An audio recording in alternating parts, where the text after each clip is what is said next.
There are 3 easy steps in creating your resume link. Let me show you how. Step 1. Register.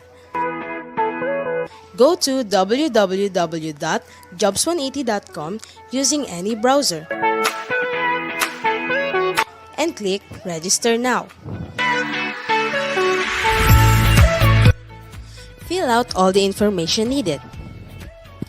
In choosing your resume link, use your full name so that it looks professional and it's easy to recall by potential employers. For example, Antonio Juan de la Cruz.jobs180.com. Step 2. Create and design. When creating your resume, make sure to complete your personal information and upload your profile picture. One of the highlights of the resume link is the portfolio section. In the portfolio section, you can show off your skills by uploading samples of your work like documents, pictures, videos, and your social media links. Your resume link also features different themes and you can upload a cover photo. This is a combination of a cover letter and a social network cover photo. Here is an example. You can also download a copy of your resume link and print it.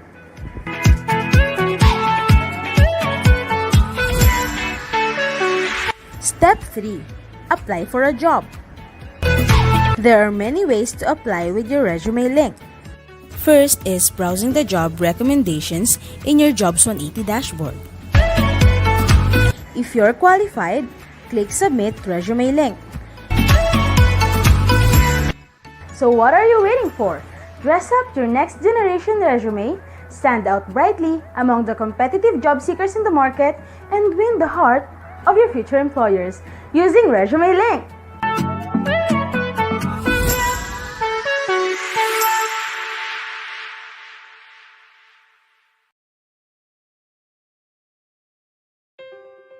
The clinical trial market as we know it is about to change. We're revolutionizing the current state aligned to disparate, slow, and often manual processes. Optum's vision is to transform the drug development process to one that is centered and grounded in real-world patient behavior and physician practice. Optum's ability to access this unique network and fold in the strongest data and analytics expertise will enable us to jointly bring life-saving drugs to the patients who need it most. Join us in this partnership to bring our shared vision for real-time, real-world healthcare research for real patients.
Good afternoon, everyone. So welcome to 2021 Pre-Employment Webinar, Emerging Work Trends and Challenges, What Job Seekers Can Expect in the New Normal. So today we are live for Cavite State University. So we will be joined by speakers from Kooapps, Cognizant, the Department of Labor and Employment, and also an alumni from your alma mater. So before we start, we'd like to invite everyone for the Doxology followed by the National Anthem.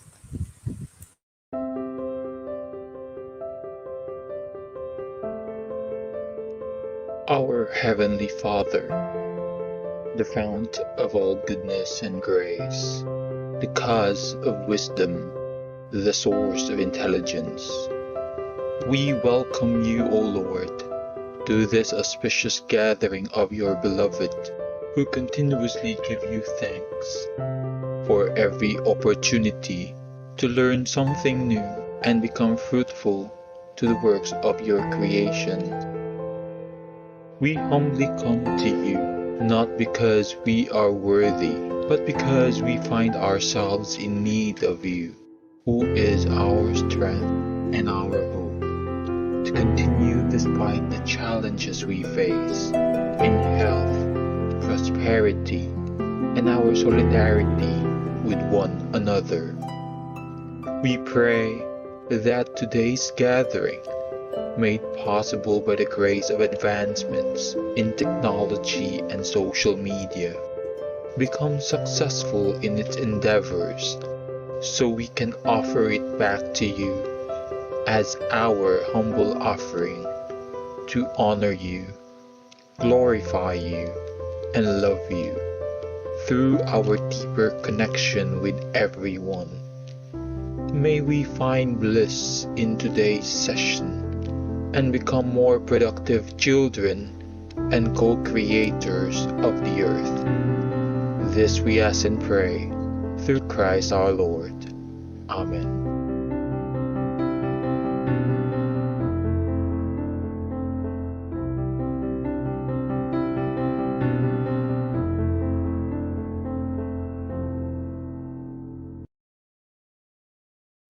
Mga kababayan, ang pambansang awit ng Pilipinas. Kayang magiliw, telas ng silanganan, alam ng puso, sa titik mo'y buhay.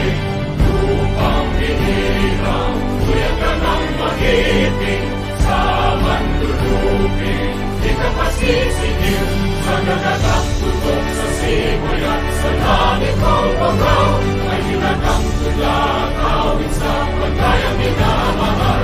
Ang isang ng matawad mo'y tagumpay na nagkikinig, ang bituin at araw niya kailan pa may di magtitinig. Luman ang araw ng walhagit pagsingka, mo'y langit sa piling mo.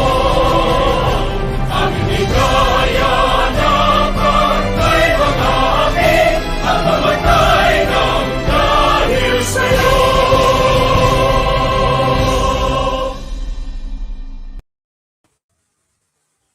Alright, so thank you for that. So to officially start our session for this afternoon, we'd like to invite Dr. Maria Agnes P. Nuestro, Vice President for Academic Affairs, to give us the welcome remarks. Thank you. Thank you very much. To our respected... Hello, good afternoon. To our respected speakers who will be introduced later, to Ms. Sharon Isip, the Dean of the Office of Student Affairs and Services, to all the members of the Administrative Council present this meeting, to all college placement coordinators, OSS staff, students, other guests, friends, good afternoon. In behalf of our University President, Dr. Hernando D. Robles, and his OIC, Dr. Camilo A. Polinga, I would like to welcome everyone to this very important event. This afternoon is the pre-employment seminar for all of you, our graduating students. You will be presented with various tips and strategies on job hunting, with various job motivations, in addition to eagerness to further enhance the skills beyond those learned in the classrooms. We at the university are very fortunate to have the best speakers who are with us virtually to provide insights on how to be employed and be competitive after graduation. They are here to provide you a clear picture of how to cope with the wilderness of the job market. I would like you to listen to them so you can amply prepare yourself before going to your first job. Learn how you can properly arm yourself to the coming struggle you will face so that you will, in one way or another, excel. With this, the university salutes the OSAS together with the college placement coordinators for long years of continuing commitment. OSAS has remained steadfast in fulfilling its mission of producing professionals and skilled individuals to become competitive after graduation. As one, let us continue to deliver strong, responsive, and effective service towards the realization of the university's commitment. Again, good afternoon and enjoy the rest of the day in listening to our speakers. Thank you for that, Dr. Nuestro. We are happy po. Thank you for gracing this event with your presence po. Thank you, ma'am. Have a great afternoon po. Alright. So, thank you to everyone who is early and who is on time. So, are you guys ready? I'm Shari from Academic Linkages, and I hope you are excited to learn new things. Okay. So, for this session we would like you to um answer this attendance form. So we will be putting this on a comment section, and then magkasagot lang kayo. And then another link will be provided at the end of the seminar for evaluation naman. So there will be twice kayo mag-answer. So this makes sure this guarantees that you get your attendance for this event. Okay? So for this afternoon, here is our schedule. Ayan. So number one, you will be discussing applications using the resume link. Number two, we have interview tips to be presented by Kooapps. Skills needed in the new normal to be presented by Cognizant. Basic labor rights and in-demand occupations from the Department of Labor and Employment. And we have leveraging professional networking sites for employment from our very own Cavite alumni, si Sir Renz. Later, you will get to meet him. Okay. So shout out to everyone who is here. Thank you, thank you, thank you. Please, we'd like to know where you're from. So we know that this webinar is accessed by everyone from the Cavite State University system. So shout out to all of the campuses who are here today. So please let us know where you're from. Please put in your name, the school, the campus that you're from, and then your course. So para pag nag live na yung speaker natin, pwede nating ipakita sa kanya kung ano yung mga courses. Okay? So let's go to our first speaker. Okay. So our first speaker is Sir Kim Chua. He is the Managing Director for Jobs180.com. He has 20 years of experience in sales, marketing, business development, customer service, operations, business process, and human resources. He is a trusted resource speaker and has done over 1,000 career development seminars in more than 400 plus colleges and universities nationwide. So, Sir Kim, if you're ready, the floor is yours. Please take it away.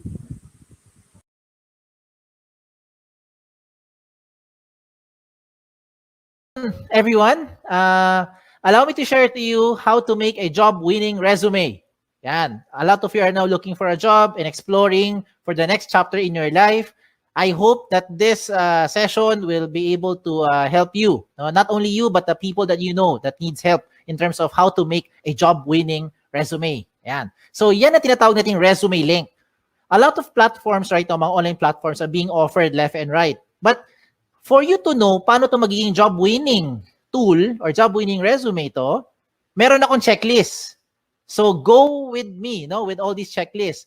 Your checklist should include the following. Number one, kailangan mag-stand out ka. When you look for a job, you have to be able to stand out. Because if you're not going to be able to stand out, then I think you'll just be part of the crowd. You'll be one of the next applicant na wala lang, na hindi naman papansin. Another thing that should be in your checklist is that you should only have one file. Hindi dapat maraming files na iba-iba sinesend sa mga companies. Mas maganda, isang file lang para pag sinend mo, lahat ng details mo nandoon na. Another thing in your checklist is that it should make the process more efficient. Ibig sabihin, mas mabilis mag-submit, mas mabilis makita ng HR, at mas mabilis kayo makontak for possible next steps na or possible job offer na. Now, another thing in my checklist is that dapat tipid ito, wala itong gastos. The tool that I will show you today, wala itong gastos. Libre po ito. At higit sa lahat, ito ang pinaka-importante sa lahat. This should be in your checklist. The tool should be secured. Okay, more than anything, importante talaga ang data. Pero ang data ninyo, dapat yung protectionan. And using this tool, this is the most secured resume kung tawagin. Bakit siya tinawag na most secured resume? Let me go through the next slides na. Okay? Ito ang tinatawag na resume link. Okay? A personalized URL for anyone can open online anytime. I will use an example para makarelate kayo. If you are John Santos, ang link mo or resume link mo pwede maging johnsantos.jobs180.com. Ganun lang kasimple. At yan na po ang resume link nyo. So how do you make one? Go with me through the 3 simple steps. First step is you have to register.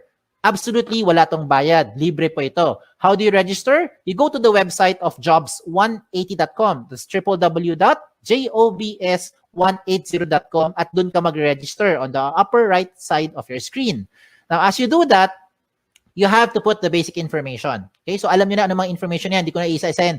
Babawasan nyo naman at alam nyo naman ano dapat ilagay. Now, as you create your account, you have to use a valid email. Okay? Now, before we go to the email, paalala ko lang, sa mga nag-isip sa inyo, paano kung hindi ako si John Santos, ano gagawin kong resume link? O yan, baka nag-isip kayo eh. So, if ever lang, meron kang kapangalan, okay, just so happen na may ibang John Santos na nauna sa inyo, ano mangyayari? Magkakaroon doon na red na box, sasabihin niya, this name has already been taken. Huwag kayong malungkot, pag taken na, okay lang, just be creative. Pwede mo gawin, baliktarin mo. Gawin mo santosjohn.jobs180.com o kaya J Santos o kaya Santos J o kaya JS o kaya SJ. Depende kung ano gusto mo gawin. Basta importante, wala kang kapangalan. Okay? Wala kang kapareho. Now, when you do this, huwag kayong OA. Do not create yung mga ganong klaseng over creative na mga resume link because it doesn't look professional. Imagine submitting to a company with your resume link that says eljablo.jobs180.com. Hindi yan mukhang professional. Okay? Now, when you register, please use a valid email. Ito yung emphasis ko lang sa pag-create nyo ng account na dapat gamitin yung email, yung nabubuksan yung email, kagaya ng Gmail, Yahoo, or any email na nabubuksan nyo. Do not create, example lang yung mga email na kagaya ng ganito, patricia@facebook.com na email. Huwag kang gagamit ng joseph@facebook.com na email to register. In short, huwag mong gagamitin yung @facebook.com na email. Because if you use @facebook.com na email, you will no longer be able to receive notification being sent to you by the companies as well as jobs180.com. Importante po na nabubuksan nyo yung email nyo kasi kailangan mo i-verify yung account mo. Okay? It is very important that you verify your account as a proof na ikaw nag-register at pangalawa, para ikaw ay makapag-apply. If you don't do this, if you don't verify, walang mangyayari sa account nyo. Okay? So sayang lang. So you have to verify to finish the first step. Okay? How do you verify? Just open your email, look for the link, click mo yung verify, you're done with the first step. Okay? Tapos na yung first step. Ano yung first step? Register. Wala tong bayad. Let's go to the second step. Ang second step, ang pinaka-logical sa lahat. Kailangan kumpleto ang detalye nyo. So how do you do that? You go back again to your account by going to the website of jobs180.com. This time, hindi mo kailangan mag-register. Ang gagawin mo, mag-login. Pag login mo, lagay mo dito yung email nyo or resume link nyo, kayo lang may alam yan, at lalo na yung password nyo na kayo lang talaga may alam yan. So when you do that, you now go inside your account. Pag nasa loob na kayo ng account nyo, ano gagawin nyo? Mabilis na lang ito. Fill in the blanks. Okay? Now, I don't have to go through all the information here because definitely, alam mo naman pag sinabi ditong name, malamang pangalan nyo. Pag nakalagay dito address, malamang address nyo. Diba? So you put all the information ninyo dito. Okay? Lagay nyo. Then, what else do you put in here? Importante po, lagay dito lahat ng posibleng paraan na pwede ka makontak ng isang HR. Kagaya ng social media account nyo. Diba? Hindi lang email tsaka phone number. Bakit? Most of the time, ano nangyayari? Okay, let me tell you. Marami sa inyo nilalagay nyo phone number nyo. Pero pag tinatawagan kayo ng HR, hindi nyo sinasagot, lalo na pag hindi mo kilala. Hala, sino kaya ito? Hindi mo sasagutin. Diba? Kasi takot kayo, baka nagsascam or whoever yung tumatawag. So ano mangyayari sa mga HR? Mag-i-email kami ngayon sa inyo. But you don't open email more often than you open your social media account. So I recommend lahat ng posibleng paraan na pwede ka makontak na isang HR, ilagay mo dito. Kagaya ng mga Facebook nyo or Twitter nyo para mabilis tayo makapag-PM. Private message, makapag-invite for the next step.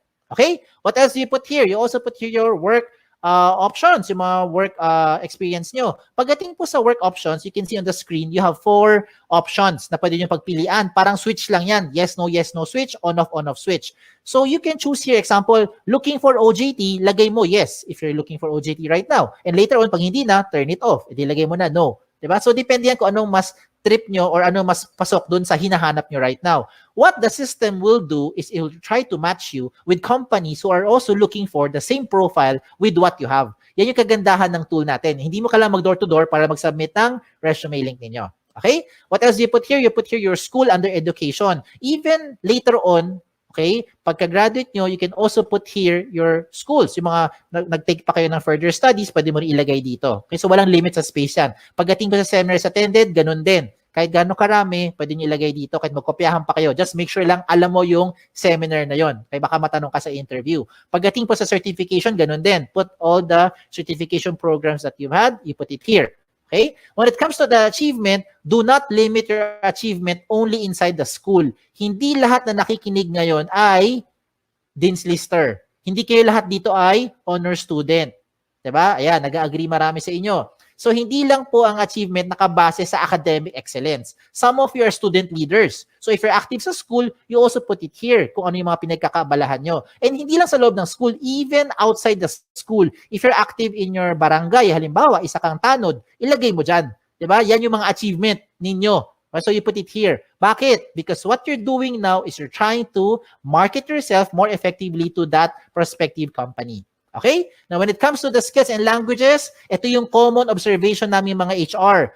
Pagdating sa skills, nilalagay mo lang na skills yung mga umiikot lang sa course nyo.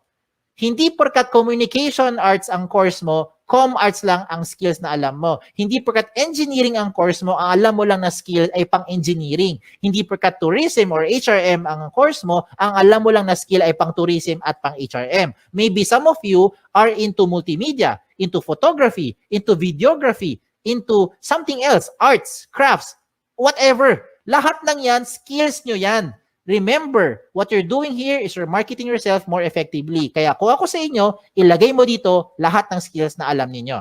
Pagdating po sa languages, ganun din. Huwag mong ilimit yan sa dalawang lengguwahe lang. Because I'm sure alam nyo na yung dalawa. Kung dalawa lang talaga alam nyo, din dalawa lang. Ano tong dalawang to? English and Tagalog or Filipino. Okay? Now, if you know other local dialect, Bisaya, Kapampangan, Sabacano, Ilonggo, you can also put it here. If you know foreign languages, German, French, Chinese, Japanese, diba, Korean, pwede mo ilagay dyan. Okay? Walang limit sa space yan. When it comes to the references, sigurado ko yung mga references nyo, kilala nyo.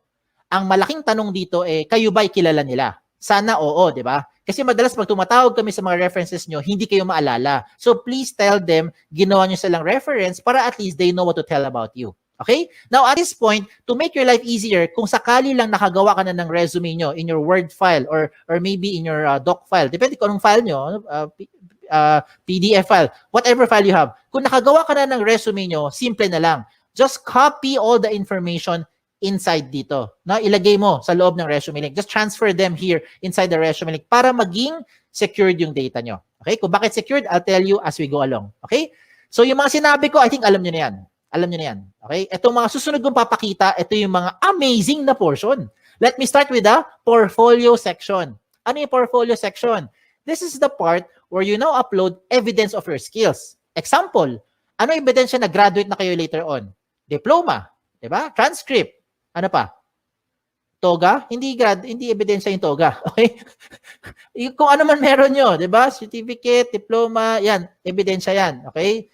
Kung transcript of records is evidence na graduate na kayo. Ano ebidensya na wala kayong criminal record? NBA clearance, police clearance, di ba? Ano ebidensya na pwede ka pumunta sa ibang bansa? Passport, visa, lahat ng mga sinasabi mong mga skills mo or yung mga what you're claiming that you know, you can now support them here sa portfolio section by showing those documents. Diba? Anong ebidensya na ikaw ay healthy? Meron kang medical clearance. Anong ebidensya na pwede ka mag-drive ng sasakyan? Meron kang driver's license. Diba? So gets nyo na yung sinasabi ko. Ang point ko lang is you can now put the things here to support yung claim nyo of your skills. Now, you're starting to think, Sir, kung pare-pareho naman kaming graduate sa school namin, pare-pareho kami magkakaklase, same yung course namin, same yung school, same yung teachers, same yung curriculum, pare-pareho lang naman kami lahat, walang experience sa trabaho, how will we stand out?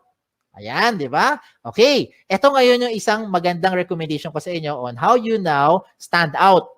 You get your smartphones. Kunin mo yung mga smartphones nyo. Kung wala, manghiram sa kaibigan. Okay, hiram mo sa kaibigan mo. I-record mo yung selfie video mo. You say something interesting about yourself. Record it in about 30 seconds to 1 minute lang. Huwag na masyadong mahaba. Ano gagawin mo? Pretend that you are being interviewed by the HR. So you answer basic questions like, tell me something about yourself. O, di ba? Ano yung mga gasgas sa tanong natin? Why should we hire you? O, di ba? Just imagine na tinanong ka ng HR at sasagutin mo na lang siya. Ang maganda lang ngayon, recorded mo. So kung di mo type yung sagot, edi delete mo. Pag type mo, you save it. Then you upload it sa YouTube or sa Vimeo. Maraming mga video channel na libre, yung mga video converter sa online. Hanapin mo lang. And when you're done, you put that video link doon sa portfolio section nyo. O, di ba? This time, it will definitely make you stand out because depende na to sa diskarte mo on how you're going to present yourself. Okay? So I leave it up to you on how you do that. Now, another thing for you to do, na sure akong hindi to makokopya ng classmate mo, ay yung picture mo. Diba? So you put your profile picture here.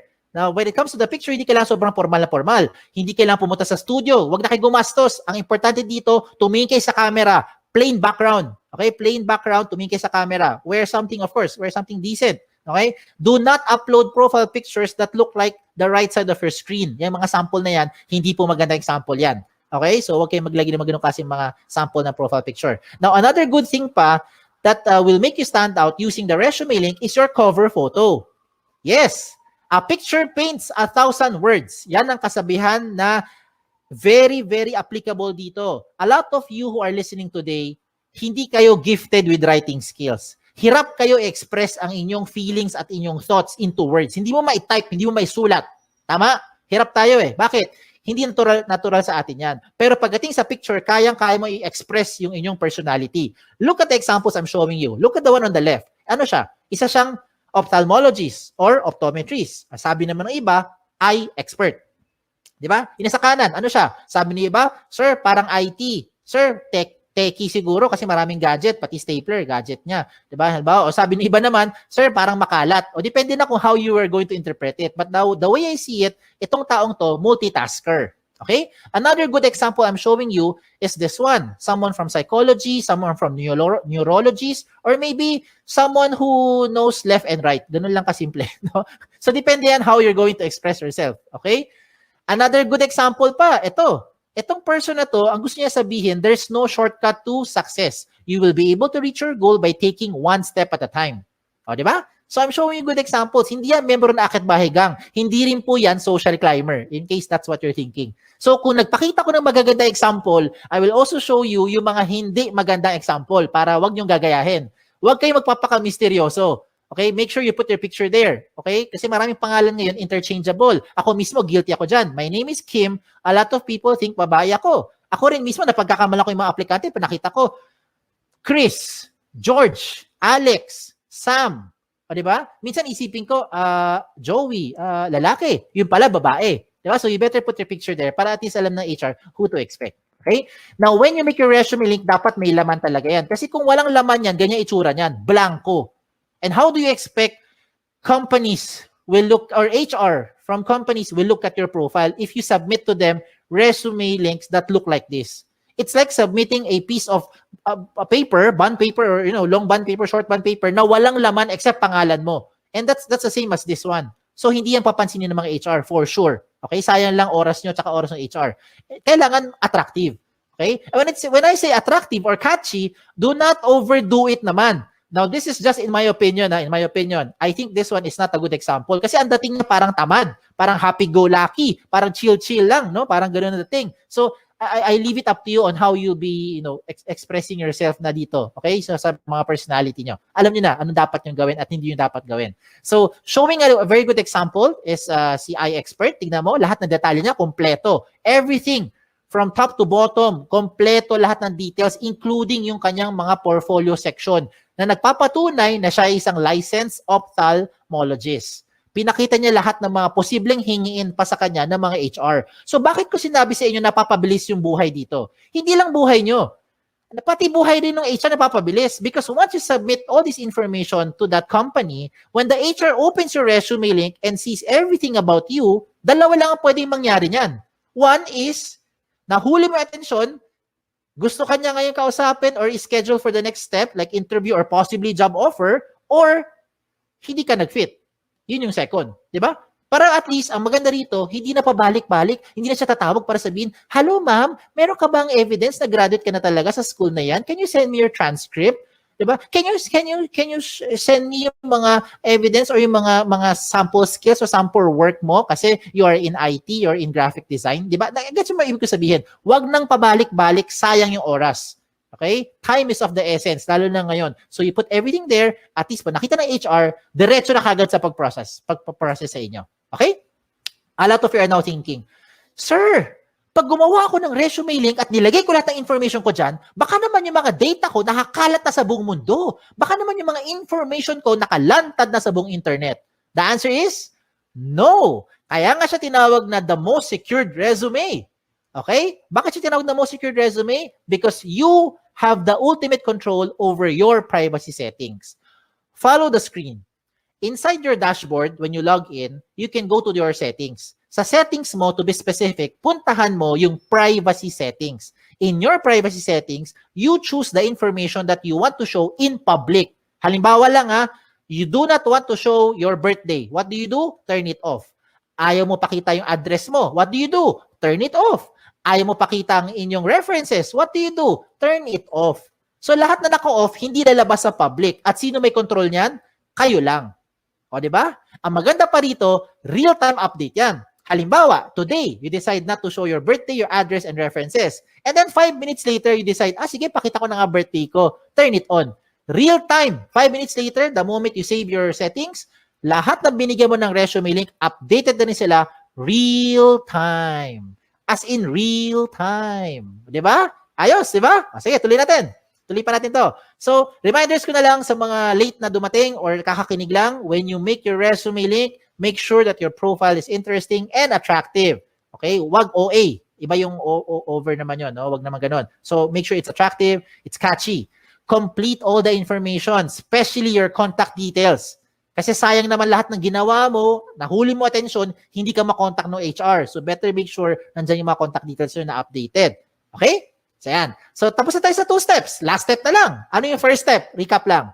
First step is register. Wala tong bayad. Libre po yan. Second step is for you to complete the information. Yan ang pinaka-logical. And the last step now is for you to submit. So, you're now thinking, okay to paano ko gagamitin ngayon yung resume link? Bigyan kita ng iba-ibang paraan. Okay? Lahat ito practical application para makarelate kayo. Unang option, pumunta ka sa website ng jobs180.com. That's www.jobs180.com, and that's where you now start to look for companies. Type the companies that you're looking for. Pag may lumabas, edi good. Pag walang lumabas, edi wala. Okay? Huwag din pilitin. Okay? Now, you can also see there a lot of companies, a lot of company logos that you can shop around, you can choose, learn about the company, and if you want to be part of the company, I recommend you submit your resume link kahit na hindi ka pa qualified. Let me repeat what I just said. If you want to be part of an organization, if you want to be part of that company, even if you are not yet qualified, I recommend you give your resume link to that company. Bakit? Imagine, kung ngayong hapon, ngayong araw, nagsubmit ka ng resume link sa isang kumpanya na naghahanap ng 3 years experience na aplikante. Wala ka pang 3 years experience. Okay lang. Because nabigay mo na yung resume link mo sa kanya, pagdating ng 2024, siguro naman by that time, meron ka ng 3 years experience, di ba? Kasi nag-work ka na ngayon by 2021. By 2024, may 3 years experience ka na, pwede ka na ma-qualify dun sa position in-applyan mo. And you never know. That company might just contact you later on, provided that your details are still updated. So you have to update those information real time. Ayos ba? Ayos, di ba? Wala nang pabalik-balik. Hindi mo na kailangan magbalik-balik dun sa kumpanya para sabihin, nag-apply po ko sa inyo last year. Ako po yung OJT nyo 3 months ago. Wala lang ganun. Okay? Another practical application. When you submit your resumes through email, how do you do that? Madalas, ito ginagawa natin. Mag-email tayo, sasabihin natin, Dear HR Manager, I would like to apply for the following position and this is my resume. Ano gagawin nyo? I-attach mo yung Word file mo or PDF file mo. Tama? If that is how you're doing it, wag mo nang gawin yon. Wag ka na mag-attach ng anything sa email. Pampabagal lang yan, tsaka makaluma na yung style na yan. Bakit ko sinabi yon? Kasi hindi mo na kailangan talaga mag-attach ng anything. Ang gagawin mo, i-type mo na lang doon sa email mo yung resume link mo. Example, Dear HR Manager, I would like to apply for the following position. And this is my resume. In this example, Antonio Juan de la Cruz, 01.jobs180.com. That's it. Submit. I look forward to your information soon. Thank you. Send. Every time meron kang babaguhin sa details mo, hindi mo na kailangan padalhan yung HR. Kasi kung ginagamit mo mga attachment, ang kulit niyan eh. Ang kulit, saka nakapagod. Anong gagawin mo pag nagbago ka ng phone number? Dear HR Manager, this is now my updated resume.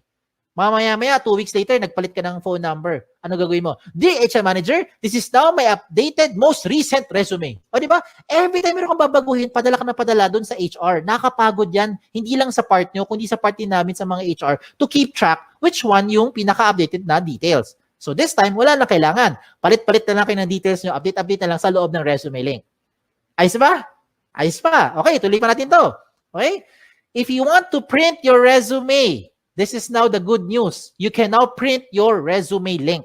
No matter how much information you have, the system will try to compress everything into one page. So kung gusto mo talaga mag-print ng papel at mag-submit sa mga kumpanya, walang kaso. Pumunta ka lang sa dashboard mo, hanapin mo yung print na option at mamili ka kung 1 column or 2 column version ang gusto mo i-print. What the system will do is it will try to compress everything into one page para tipid na. O, di ba? Now, usapang tipid. Ito mas tipid pa. Gusto mo mag-print ng resume pero gusto mo magtipid. Itong gawin mo. Gumawa ka ng resume link card. Ano tong resume link card? Sa isang pirasong long bond or short bond paper, mag-design ka ng maraming resume link card. No, maliliit lang, parang business card na dating. In one piece of paper, I think you can make 10, 20 sets of cards. Depende sa size ng papel mo. At ang importante na ilagay mo dyan sa resume link card mo ay syempre ang inyong resume link. Diba? So, hindi mo na kailangan ilagay lahat ng details mo sa resume sa loob ng maliit na papel. Lagay mo lang resume link mo. And that is what you now give to the companies when you start applying. Look at the picture I'm showing you. Diba? Tipid. Hindi lang tipid, secured pa. Tingnan nyo. If you submit yung big paper resume nyo, long bond paper, sinubmit mo sa isang kumpanya, nag-apply ka. For some reason, nilipad ng hangin. Yung nakapulot ng papel na yan, alam na buong detalye mo because everything is in that one-page printout. Now, if you lose that small piece of paper, don't worry. Meron kang peace of mind. Bakit? Yung mga kapulot niyan, limited sa privacy settings mo because you have the ultimate control over your privacy settings kahit na i-type niya yan sa browser. Okay? So, ang recommend ko rin sa mga nakikinig, use the gadget. Take advantage of the technology. Use your gadget, your laptop, your cell phone, your tablet, kung ano man. Okay? Para ngayon kasi, this day and age, technology na ang gamitin natin. Kung mano-mano pa rin kayo, wala kayong gadget, okay lang, huwag kayong malungkot. You can still submit to the companies by just simply writing the resume link on a piece of paper. As simple as that. Okay? So, again, sa mga nagtatanong, ano yung mga guidelines ko para makagawa ako ng job-winning resume? Ito yung guideline ko. Ito yung checklist ko. Are you using the right tool? That's the ultimate question. There are so many tools right now, but these are the things that you should consider when you make your resume. And that is the resume link.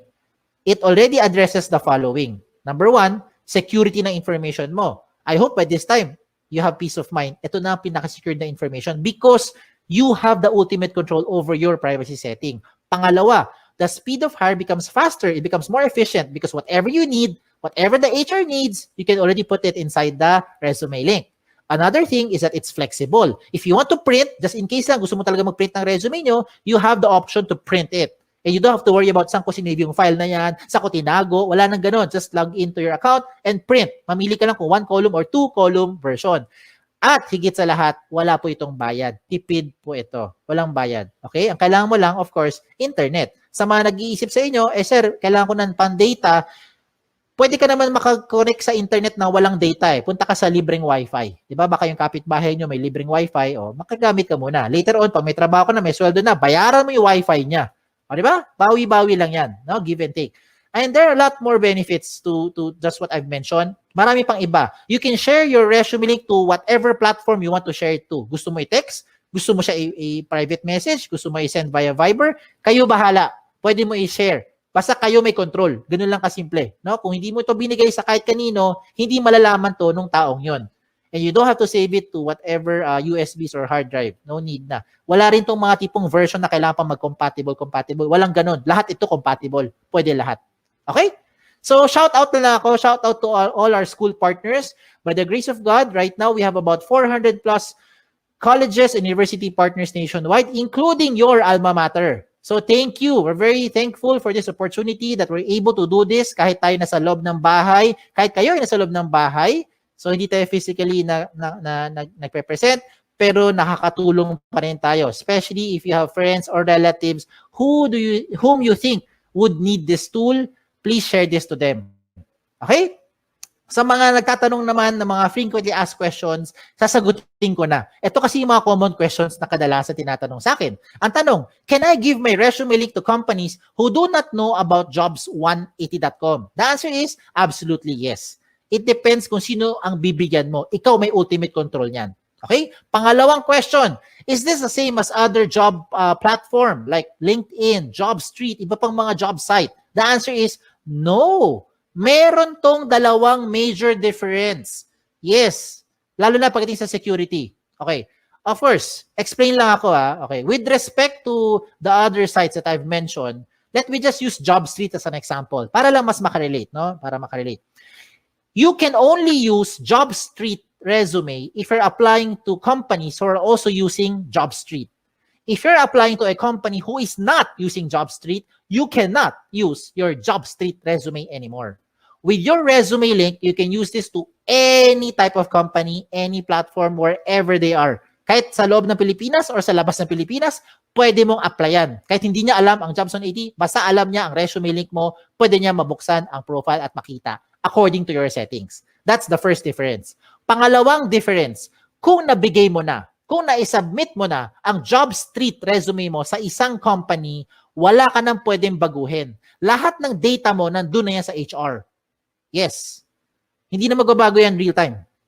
With your resume link, na-submit mo today, mali pala number mo, na-submit mo today, mali pala yung spelling mo, you can always edit it. Enter, save it.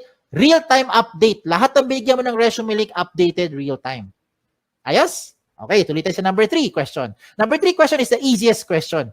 Ang tanong dito is, can I keep my information secured? I hope by this time, na-convince ko na kayo na ito na ang pinaka-secured na platform.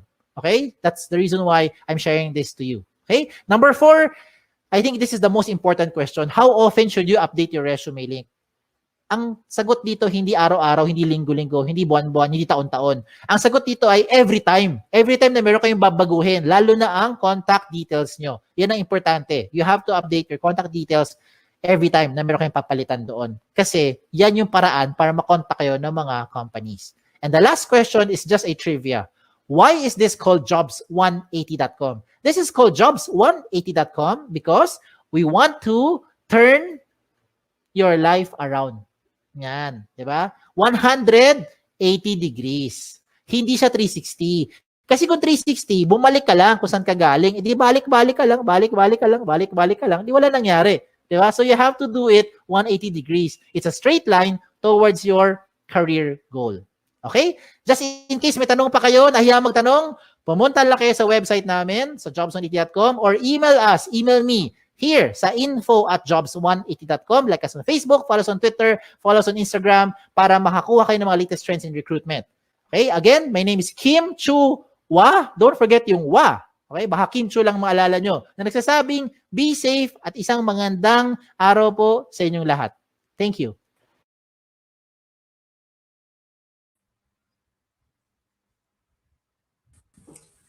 Alright, so thank you for that, Sir Kim.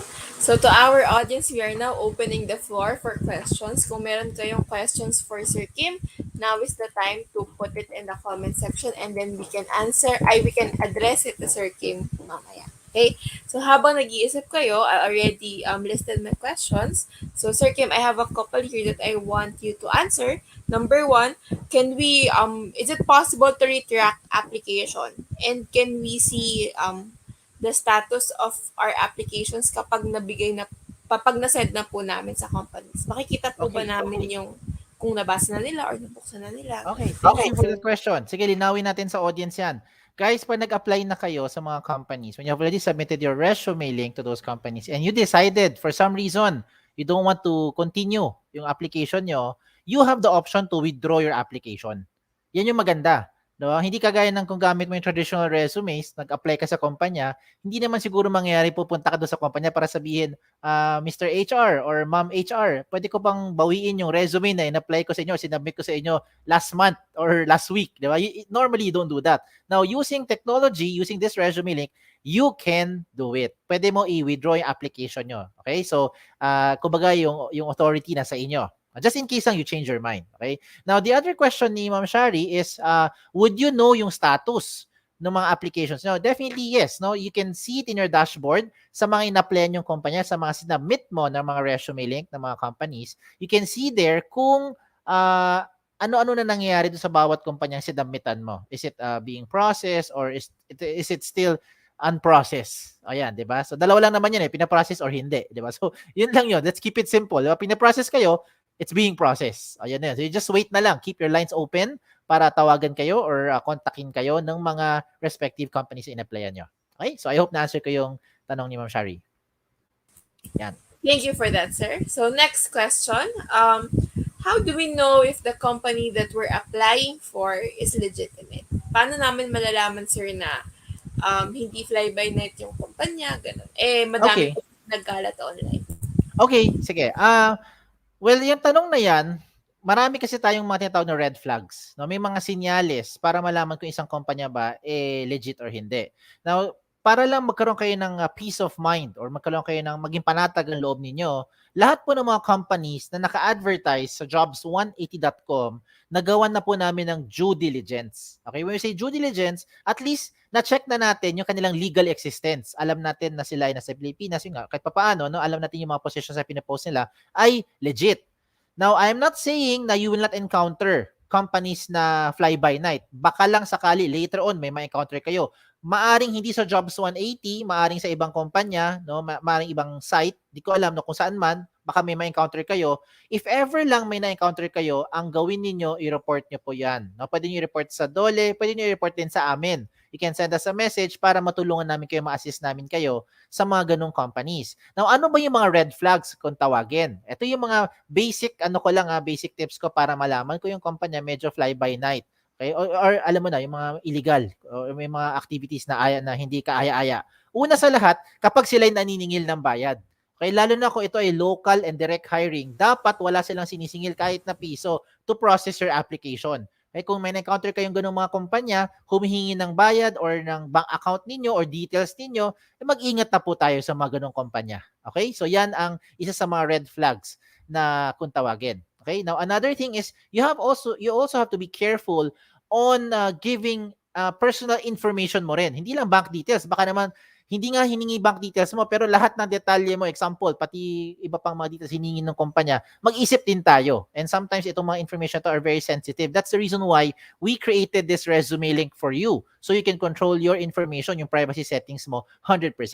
Okay? So I hope na sagot ko yung tanong na yan. Okay? Yeah, thank you po. Alright. Sir, we have a question here from Jaco Eridao. Bakit po hindi functional yung register tab sa index page ng website? Okay, Sir Jaco, thank you sa ang galing mo, ang bilis mo. Habang nagdi-discuss, tinatry mo na. Tama yan. No? Ang gawin mo, try mo i-refresh yung page. Try mo use a different browser. Maybe you're using Google Chrome or using Firefox. Try mo lang. If you're using your phone, di ba? Baka sakali, use a different browser, i-refresh na lang. Baka nag-load lang po yung internet. Or sometimes yung internet sa side ninyo, baka lang po congested. O, try nyo lang. Pag talaga hindi nag-work, then send us a message dun sa info@jobs180.com. Okay? Take a screenshot, preferably, para alam natin kung ano yung error message para matulungan namin kayo. Okay? Thank you, Sir Jacob. Alright. Thank you for that, sir. Saka, sir, na-raise na sa dev. So, nakikinig yung dev kanina, chinek niya. Check daw nila ngayon kung may existing. Tama, mabilis tayo umaksyon. Yan ang maganda. O, diba? Okay. Pag si Sir Jacob lang, ang bilis Ayan. Okay. From Denise Justine Yamamoto. Good afternoon po. What if OJT po kami next sem? Madami pa po bang opportunity sa website na ito? Like, mag-accept pa po ba sila ng trainees? Thank you. Okay, thank you, Ma'am Denise. Alam mo, yung tanong na yan, mabilis sagutin. Marami pong mga kumpanya hiring right now. Okay, if you're asking me if there are companies who are hiring for OJTs or internship, I'm sure there are a lot of companies hiring for OJTs and internship. You just need to do your part to try to check kung sino-sino yung mga companies na yun at kung pasok pa siya doon sa requirements mo. Kasi syempre may iba doon, gusto mo mas malapit sa inyo or sometimes yung trabaho, yung specialization, pasok siya or fit doon sa specialization mo or doon sa course mo. Okay? Kasi hindi ko naman masasabi lahat ng kumpanya din, but I'm sure mayroon mga companies. At the same time, we have a directive from CHED and from IATF na hindi pa yata, sa pagkaalam ko, hindi pa ina-approve yung face-to-face internship. But I'm hoping in the next few months, lumuwag-luwag na rin no yung ating yung ganung klaseng activities natin at pumayag na yung mga administration natin na tayo ay magkaroon ng face-to-face na OJT. Okay? But to answer your question, yes, definitely marami. Just check for it. Okay? Punta kayo doon sa nagsuscroll ngayon na link, schools.jobsunity.com/CVSU. Okay? To check those opportunities. Click mo yung trainee or OJT tab. You'll see a lot of companies there. Okay? Ayan. Okay, thank you for that, sir. We have a couple of comments here from, acknowledge ko lang po from Sir Semi Espiritu Daes. Yes po ma'am, tie up with Office of Student Affairs and Services. We do give out reports every year naman po sa office po na Ms. Sharon and to all other campuses po of CAPSU. Do we have other questions here? Yeah, I see a lot of questions pa dito. May mga few From more. Patricia Ann Espelera, may chance po ba na makita namin na nasin ni HR yung resume link na pinasa? Ito sir, ito yung tanong. Yes, this is the same question, Ma'am Patricia. Similar question like the question earlier. Makikita nyo yun when you check your job application status. Pag nakalagay po unprocessed, ibig sabihin hindi pa po nabubuksan, hindi pa nakikita. Pag nakita nyo being processed, diba, or on process na, ibig sabihin nabuksan na po at natignan na. So you just wait for, keep your lines open to let us give them a timeline, sir. Ano po yung usual timeline ng pag-process ng application? Para hindi rin tayo umaasa. Hindi pa Ayan. Last year pa yun. Kasi I cannot speak for all companies, pero may ibang HR kasi minsan nagpapaasa, no, matagal magpaasa. Tayo rin syempre as an applicant, ayaw rin natin umaasa rin na matagal. So I understand. Now to give a respective timeline, I would say you expect them to contact you after you submit your information or resume like within about 2 weeks to I think at the most na 1 month. Kaya lalo na sa panahon ngayon. Kaya ko lang sinabi 1 month kasi alam niyo naman yung new normal environment natin ngayon, medyo nag-a-adjust pa rin kahit papaano 1 year na tayo dito sa ating pandemic, but I believe no companies are still slowly adjusting no doon sa kanilang mga processes. So give them about 2 weeks to a month to contact you. Now if ever lang 1 month na nakalipas, hindi pa rin kayo nako-contact, you continue to explore pa rin other companies. And you never know. Keep your lines open. Those companies that you've applied to even in the past few months might contact you pa rin. Di ba? So yun yung maganda dyan. Yan. Saka sir, there are positions na for pooling, di ba? So minsan it will really take a long time for the recruiters to get to that parang folder. That's correct. Yes. Oo. Kung for pooling yan, sir, then keep it there lang. Di ba? Just update your information. We just got a question from Sir Evander Pedraheta. Pwede po bang mag-send ng contract ang employers via jobs180.com? Lilinawin ko lang, Sir Evander, si jobs180.com, hindi po kami manpower agency. Okay, so any dealing with the companies, you directly coordinate with them. Okay, hindi yan dinadaan sa Jobs180. Hindi po kami maniningil ng placement fee sa inyo or placement fee doon sa companies. Wala pong ganong nangyayari. So pag sakali lang may na-encounter kayong kumpanya tapos sinasabi na idadaan sa amin yung employment contract nyo, ay nako, yan na yung mga red flags sa kung tawagin. Hindi po kami yan. Okay, so what we do lang is we provide you a platform where you can directly apply to those companies and those companies can directly coordinate with you. They can contact with you. So kayo na mag-usap niyan, no? Depende na po sa mapagkakasunduan ninyo between the applicant and the employer. Okay? Ayan. Direct hire lang po tayo sa jobs180.com. From Russell Aguilar. Ano pong mabibigay niyong tips sa mga working students kung ang most effective way para ma-highlight po yung previous work experiences nila? Okay, Sir Russell. Alam mo, thank you sa question na yan because a lot of applicants are also asking lamang po ba kung meron akong work experience? O yan, sometimes yan yung perspective ng isang aplikante. Ito lang masasabi ko, no? Ako as an HR, I also believe that there's a lot of HR people who think the same way like I do, is that they want to give fresh graduates a fair chance. When I say a fair chance, kung lahat na lang ng aplikante ang hinahanap ng kumpanya ay may experience, paano magkaka-experience yung fresh graduate? 'Di ba? So, we always want to give fresh graduates a fair chance to at least be able to try it out. 'Di ba? Meron naman tayong tinatawag na probationary period, 'di ba? Para magkasubukan, para magkaalaman kung pasok ba or hindi doon sa trabahong ina-applyan or kailangan ng kumpanya. So I think with your question, it is an advantage, definitely, to have a working experience, especially kung yung ina-apply mong trabaho something na na-expose ka na or meron ka ng background. No? Lamang yan, kahit papaano. But it doesn't mean that you are on a disadvantage kung wala kang work experience. Ang importante, you're able to showcase your skills kasi yan yung mga tinitingnan ng mga HR pag sila ay nag-screen ng inyong resume link. Okay? Yan. Okay, thank you for that, Sir Kim. So, to all of our viewers, keep your questions coming because right now we will proceed to our second topic because we're a little bit over time. Thank you, Thank Sir you. Kim. Thank you. We present this certificate. We will send this to you, sir, via mail.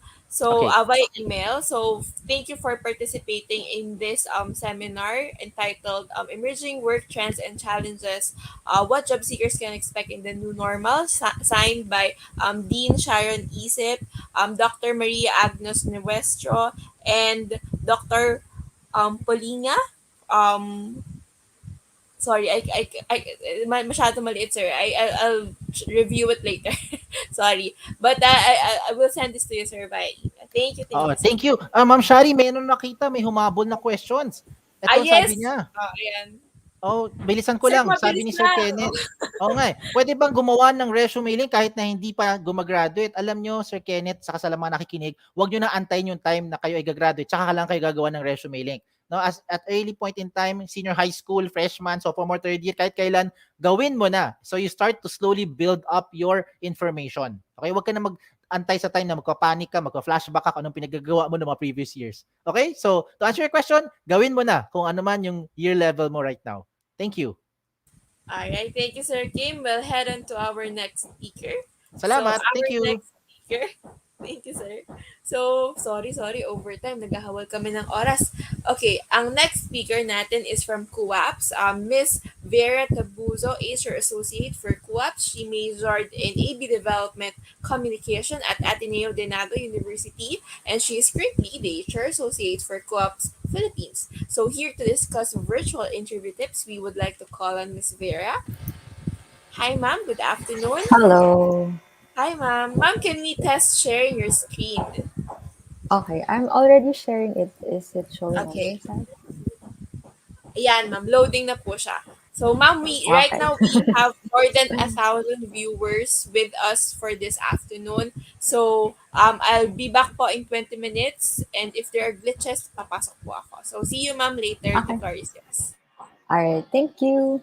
All right, so again, good afternoon. So I'm Vera from Kooapps, and before we start with the talk, I would like to thank Cavite State University, especially to Ma'am Sharon and to Jobs 180 team for inviting us to give a talk this afternoon.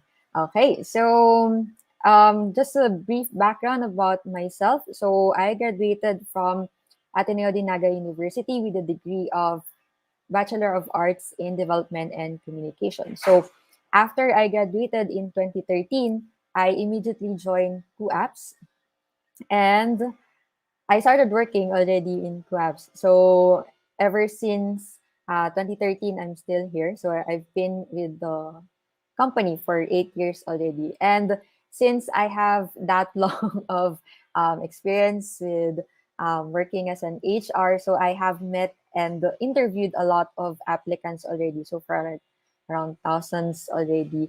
Way back before the pandemic, where everyone comes here in office to be interviewed until we shifted to the online interviews during the pandemic. So later on, I'll be discussing I'll be sharing tips on how we can prepare for the online interview. All right, so what are the things that you need to wear, and what are the questions also that we usually ask during interview? So moving forward, so a bit of an information about our company. So Kooapps is an oldest full indie game development and design studio in the Philippines. So we have our slogan, changing the world one app at a time. So right now we're only focused on mobile games. So you can also check um, App Store and then Play Store for the games that we have already published. But some of them, or some of the most known games that we have are Snake.io, and also Pictoword. Okay, so if you want to know more about Kooapps, you can always check our Facebook page. You can like our Facebook page. That's Kooapps Philippines. And if you are interested to know what are the available positions in our company, so you can always drop by jobs180.com/KooAppsPH. And I heard someone was asking earlier about internship. So yeah, for us also, we are accepting internship right now, but it's fully virtual or online internship. So yeah, you can check our Jobs 180 career page. So we have available positions both for full-time and internship. Okay, so let's go now to my talk about preparing for online interviews and how to answer the common interview questions. So, guys, the talk is just limited to what are the things, or what are the attire that are okay during online interviews. All right, so tip number one. So know the dress code that is required for your interview. So even if the interview is virtual, wear them from head to toe. So after receiving an invitation from an HR or from the recruiter, you can always ask them what are the required dress up, or what is the required attire for the interview. Okay, so don't feel shy asking those questions. So at least you are more prepared for the interview. So if that would give you peace of mind, that's better. All right, so for us, we usually don't have required attire as long as you look presentable during the interview. But yeah, other companies might not be the same, or they might require a different attire. Okay, so I'll be giving you some tips moving forward. And take note that in here, on tip one, I already mentioned that you still have to wear your attire or your dress from head to toe. I'll tell you later why is it important. Okay, so moving forward. All right, so here are samples that we got from the internet. So you can always do business formal. So that's like the complete set. So you have the white dress shirts and modest ties.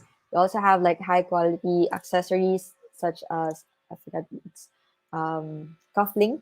And then you can also opt for dark charcoal gray or navy blue 2 or 3 piece suit, and black Oxford or derbies. Usually black leather shoes. Okay, so that's for the guys. And then for the girls, we have colored dress shirts or blouses.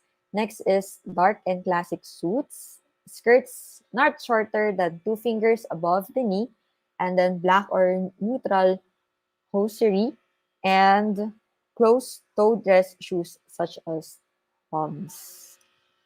Okay.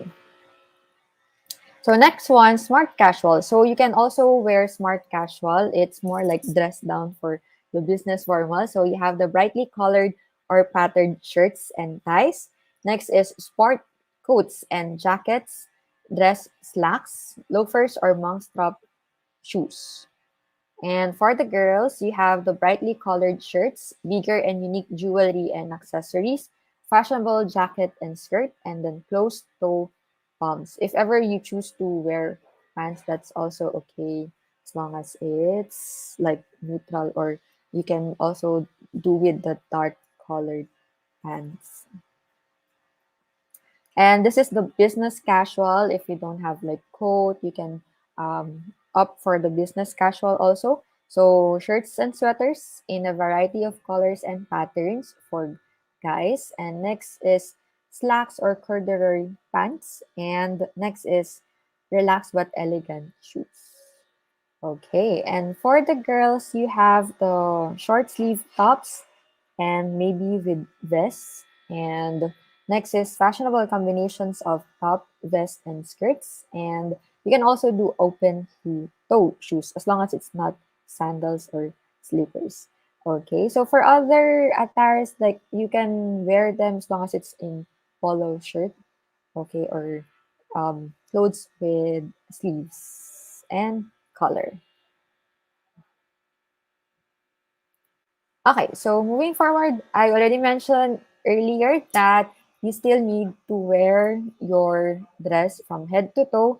Why? Because when you dress up from head to toe, usually it puts your mindset into interview setup. So dressing up from head to toe usually affect your mood, posture, confidence, and abstract thinking. Okay, so it's still important that you put your mind into interview. Okay, and also this create the right impression to the interviewer. There are times also where we ask, or like few incidents where we ask the applicants to arrange or to adjust their light, and sometimes like we can see them when they stand up, like it's just like the formal part is only from the top. So yeah, it's important, or at least it would be better if you have the complete attire from head to toe. Okay, so other tips, you also have to wear colors that suit your skin tone and looks good on the camera. So avoid bright and flashy colors because we might not be able to see you. Okay. And next is you can also wear makeup to highlight your features but limit your accessories so it would not be too distracting. So for the makeup, you have to make sure that it's light makeup and it's not the makeup that you use for events or parties. Okay. And next is wear clothes that are comfortable to you and that you can freely move around. So sometimes when you answer questions, sometimes like you have some gestures, hand movement, so you don't look like too static. So you have to make sure that your clothes are comfortable to you so that when you express or when you make gesture, it's not that too tight. Or sometimes if you're wearing um, clothes that are too tight for you, you might feel uncomfortable. So instead of focusing on the interview, your attention is now diverted to like fixing your clothes every time, or like being or feeling uncomfortable throughout the interview.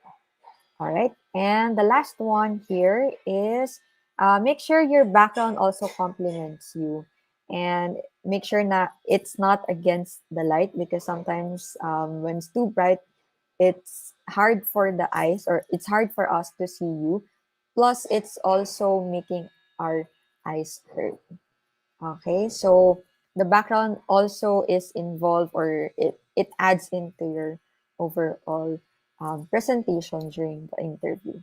Okay, so also make sure that like the background is not too against the light, and choose a setup where it's also well lighted, like it's not too dark, like we don't see you anymore, or sometimes you don't know who we're talking to, or don't make your background as if you are being interviewed in Soko.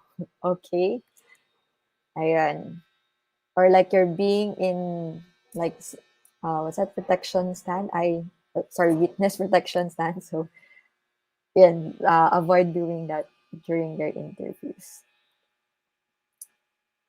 All right, so tips on how to answer the common interview questions. So some of the questions here we ask them on the interview, and some of the questions that you might find here um, can be used also with other interviews, not just in our company. Okay, so I hope you take down note of it and probably go back to can also or you can always go back to the recording of Zalso and AT if they have recording. Yes. All right. So first is what we usually ask the interview from the very beginning is tell me something about yourself. So for that question, we're not asking you to read what's stated in your resume.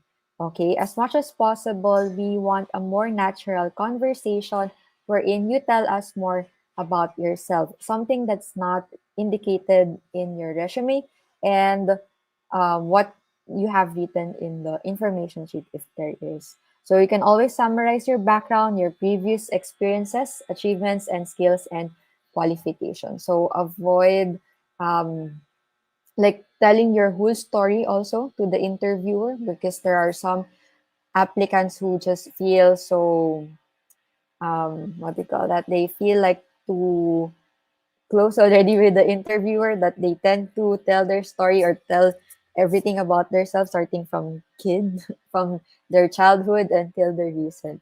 Okay, so you're not telling mmk story, so please make sure it's brief and everything's already stated there. Okay. So moving forward, how and where did you hear about this position? So please answer with the truth and always remember where you found about this position. So you can tell them either you found it on Jobs 180 or other jobs portal. You can also tell the interviewer that you found the position from Facebook page or from your friend, like your friend or classmate referred you to that company.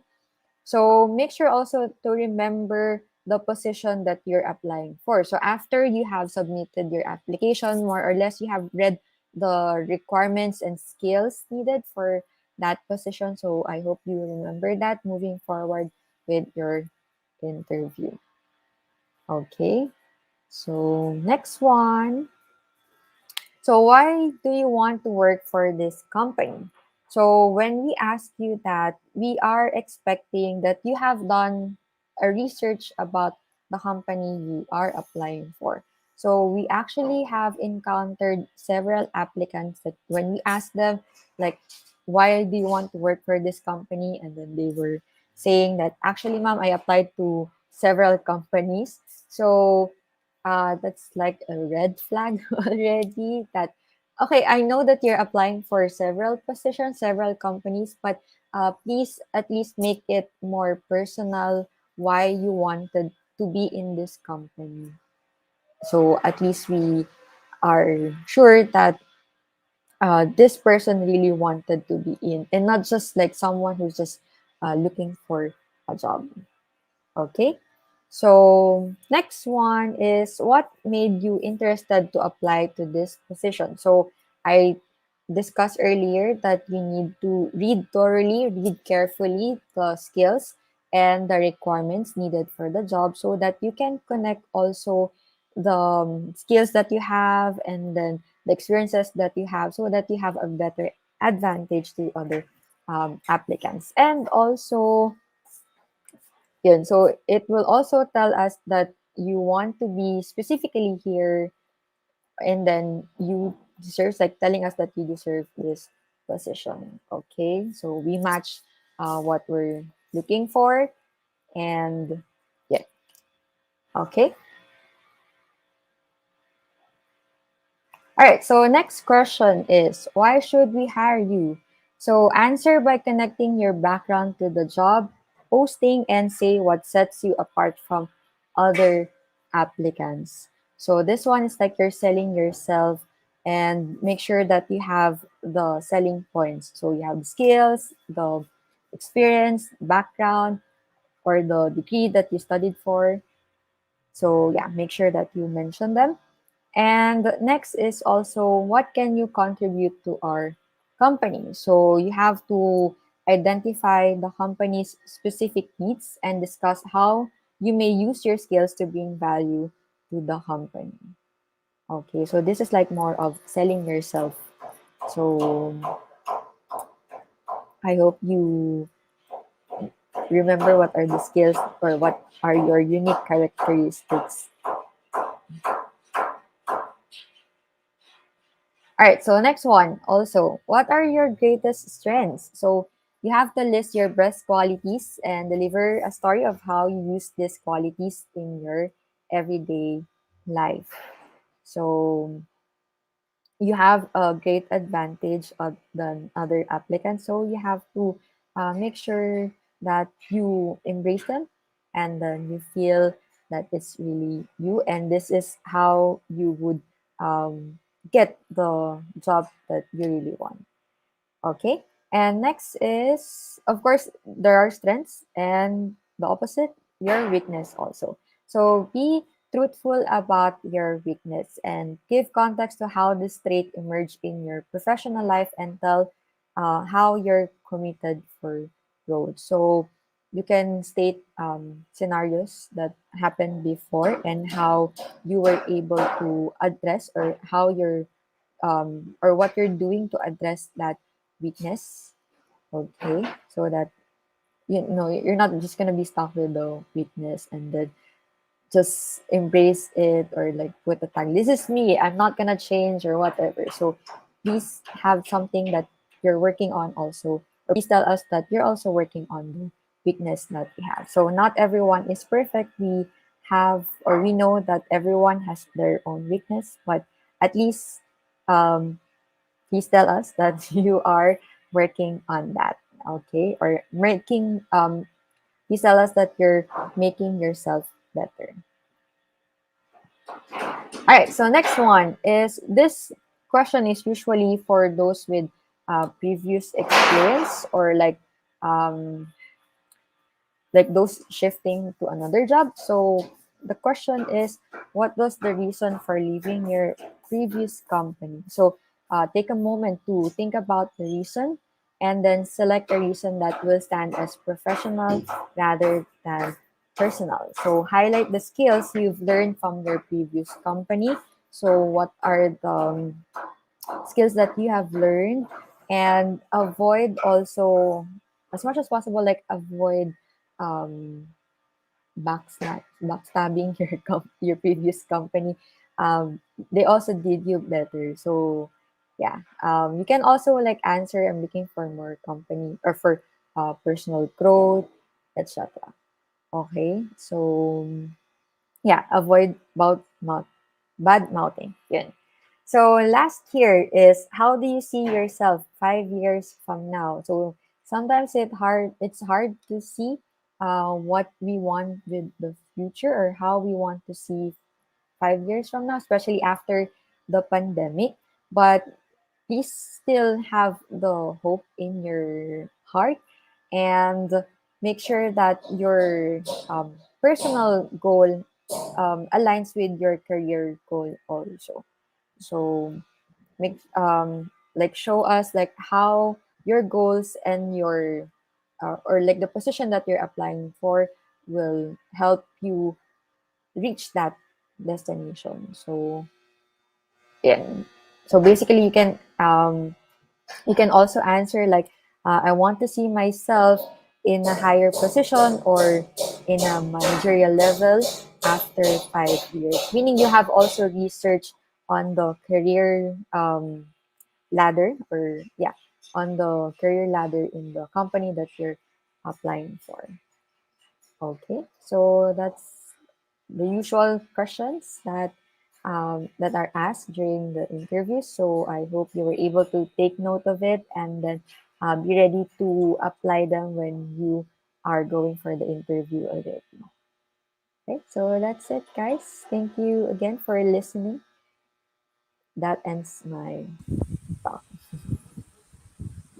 Thank you for that, Miss Vera. So to our audience, we are opening the floor to your questions for Miss Vera. No? So while you're thinking about it, mag-uumpisa na ako. Ayan. So ma'am, may we ask, what are things that fresh graduates or applicants often take for granted when they're doing the interview? Yung mga nakakalimutan nila lagi na pwede natin sila i-remind. Okay.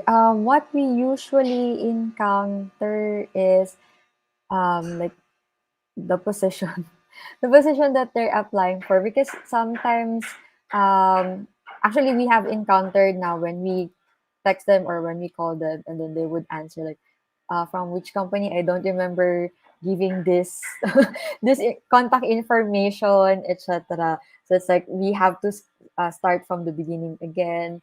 And yes, and then sometimes for the interview, when they enter, like they expect that it's just like one-on-one interview, but sometimes they also have to read the invitation if it already includes or states that there will be tests, or there will be like or it will just purely one-on-one interview. So it's like you like usually for the students, like the teacher says, or like there's quiz today, or like, my homework you need person, and then the students would usually, like my assignment, or sometimes like there's tests. So it's like they need to prepare as well na to be ready in any, or yeah, basically expect for everything during the interviews. At least walang miss out. Ayun. And also the test that they will be having is usually related then to what they have studied or the position that they have applied for. Ayan. Ayun. So, very important yung instructions na minsan nakakalimutan eh. From Mm-mm. Andre Kadag, um, ang school po ba or university, may huge role po ba ito sa pag-hire? Good question. Okay, to be honest, for us, none. It doesn't really affect your standing, which school you came from, because for us, we are more, or we look into the skills that the applicant listed and how they were able to get those skills, or yeah, how they were able to, or how can they apply those skills that they learned from school into actual practice or actual work experience already. So yeah, for us, we don't have any discrimination with regards to school. Yeah. So, ano, Yeah. paano na tayo, moving forward na tayo. No? May mga Yeah. mangilan-ngilan pang companies who still practice this. Pero majority, they don't care. Yeah. For Pero, especially kasi for IT, since it's oo, always ma'am, like no? fast changing, so you need to be able to adjust well then. Ayun. So Thank yeah, you it's for not just that. the school. From Michael Bren, is it okay kung sumagot sila ng Taglish during the interview even if English siguro yung exchange? Is this okay, ma'am? I If would the medium recommend, of the interview is English, yeah, is I it would okay to use? recommend that you answer in full English if your interviewer is interviewing you in English. And for us, we also remind the applicants, like after the first question and then they answered in Taglish, we would already tell them or remind them to please answer in English for the next question. So since for us, like we're working with other teams or other nationalities, so um, it's important because we gauge also like how proficient are you when communicating. So yeah, we remind them to answer in English. So I would still recommend that you answer in straight English even if they didn't tell you to do it. Yeah. So level lang kung ano yung question, yun din yung sagot. Thank you for that, ma'am. For other positions, like if for example they are applying to other companies na hindi naman kailangan yung strictly English means of communication, I think most companies will allow Taglish if Yeah. hindi kailangan sa position. Yeah. From They Seth can, Panias, yeah. Going back to that question, I think sige they can ma'am. also ask the Yeah. interviewer if that's okay or what's the preferred language. From said Banias, paano po kapag may previous jobs na AWOL or resigned? Kailangan po ba ilagay sa resume? So for AWOL, that's a different story. But if you resign properly, you can also, I mean, it's best that you put that so that the interviewers know like what were your like previous, or where did you go from from like after graduating until you're applying here? Because usually we backtrack. So if you stated in your resume that you graduated 2015, so what did you do for that space or for that gap? So 2015 to 2021, so what did you do? So it's important that you put that there, and also explain why there was a gap or anything. Like, did you go for another school, or did you study another degree, or did you attend to something like family related thing that why you were not able to work for that years? Yeah. From Ian Joshua Abanyo, ano po yung mga common mistakes that as an applicant we must avoid? In relevance lang po dun sa first question kanina. Common mistakes that an applicant must avoid is that going unprepared. So basically, once you have applied to the job, like preparation starts from there already, or as early as like looking for the job, then you have to start preparing already. So like the equipment also for the online interview, so you have to expect that there will be equipment needed, and also yeah, the dress for that interview, and then the interview questions, and also prepare for the job that you're applying for. So if you're applying for dev, of course, expect that you will be coding, because sometimes they just go to the interview unprepared, and then there are cases also that they applied for the first time, and then like they weren't prepared for the test that we gave, and they applied again, and then sorry, I need I want to try for this position, because the first time that I did it, I wasn't prepared. I didn't know what to do. So it's like they just run into battlefield without any armor. Ayan. Oo, tama, tama. From Romel Diego, ma'am, I'll just read this po. How do you know if you're overselling yourself on interviews, and how do we avoid these instances? So avoid overselling, like going beyond what you know. I mean, the skills that you have listed, and then it's like you're just what do you call that? Like you just tell additional information that you can no longer sustain in the future. Kumbaga, or parang um, na-stuck ka na, this is what I know, and then you added more details pa, tapos later on hindi mo na napanindigan. So you would know naman if you really know yourself, like what are the things that you have experienced in before. So you can try to, especially example, like you join organizations, or the skill, sorry, not the skills, but the positions that you have handled. So how did it help you with your school, with your performance also in that organization? Ayun. So do not go beyond what you don't know, basically, just to make sure na magmukha ka lang magmukha kang magaling, kumbaga. Dapat Or mapanindigan, no? mm, Until the very end. Okay, yes. ma'am, this is our last question. Actually, ma'am, we have a lot of questions lined up, pero we have no more time. We have a couple of speakers coming in pa po.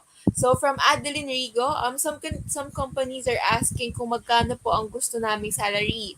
Like kung mataas daw po or mababa. What do you think ang magandang answer for that question? For that one is usually kasi like the other applicants, then they don't know how to answer the questions when we ask them. But usually we just encourage them, like try to give us a range if ever. Ayun. So range lang na what they're expecting. And research, no? Uh, Tanong-tanong, kailangan research. makapag-research sila. Hindi pwedeng hindi mo alam. Okay. Miss Vera, thank you for joining us this afternoon. We would like to present the certificate. So we have prepared the certificate. Si Cavs po.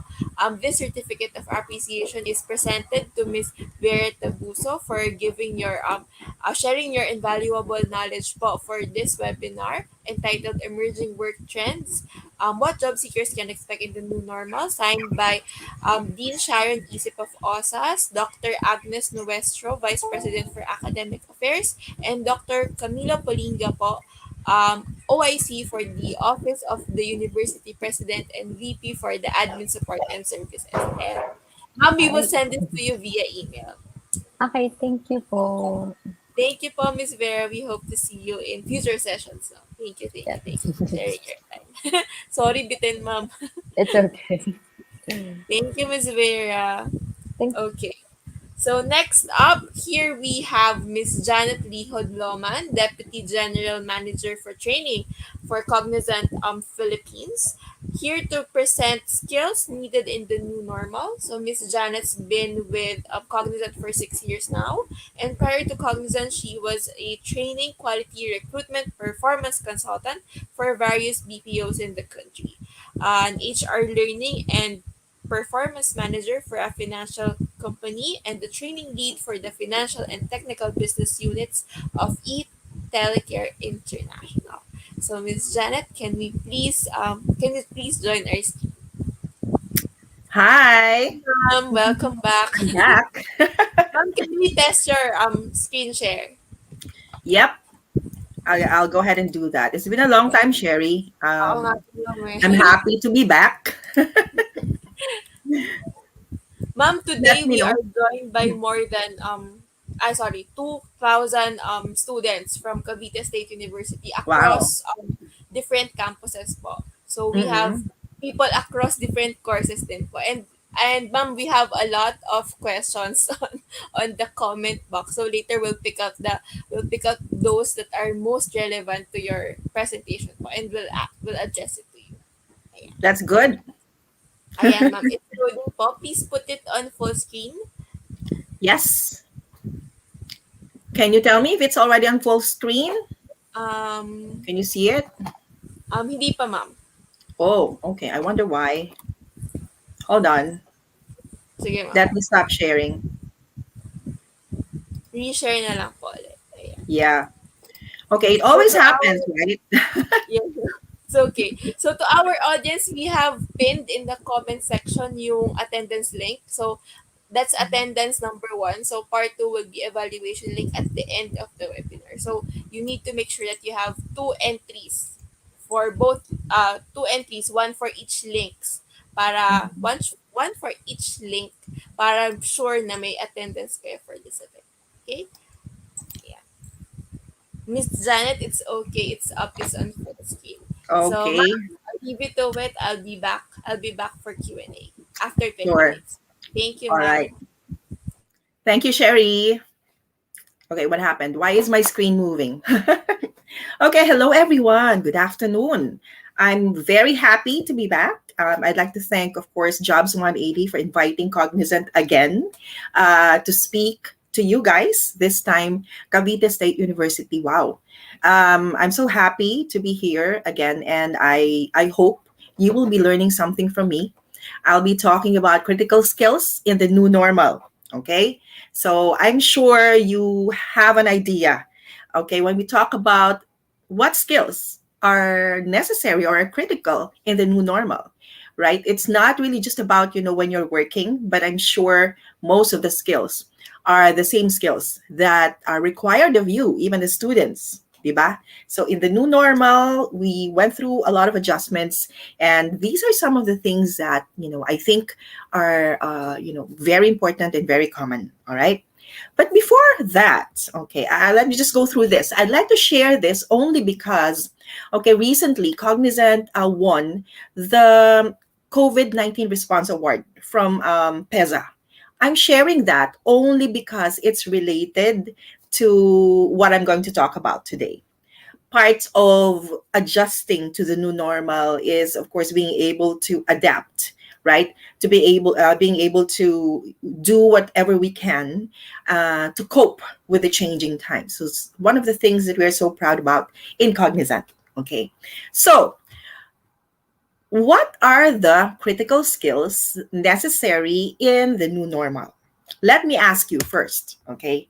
So while I was preparing for this talk today, I actually read through several articles.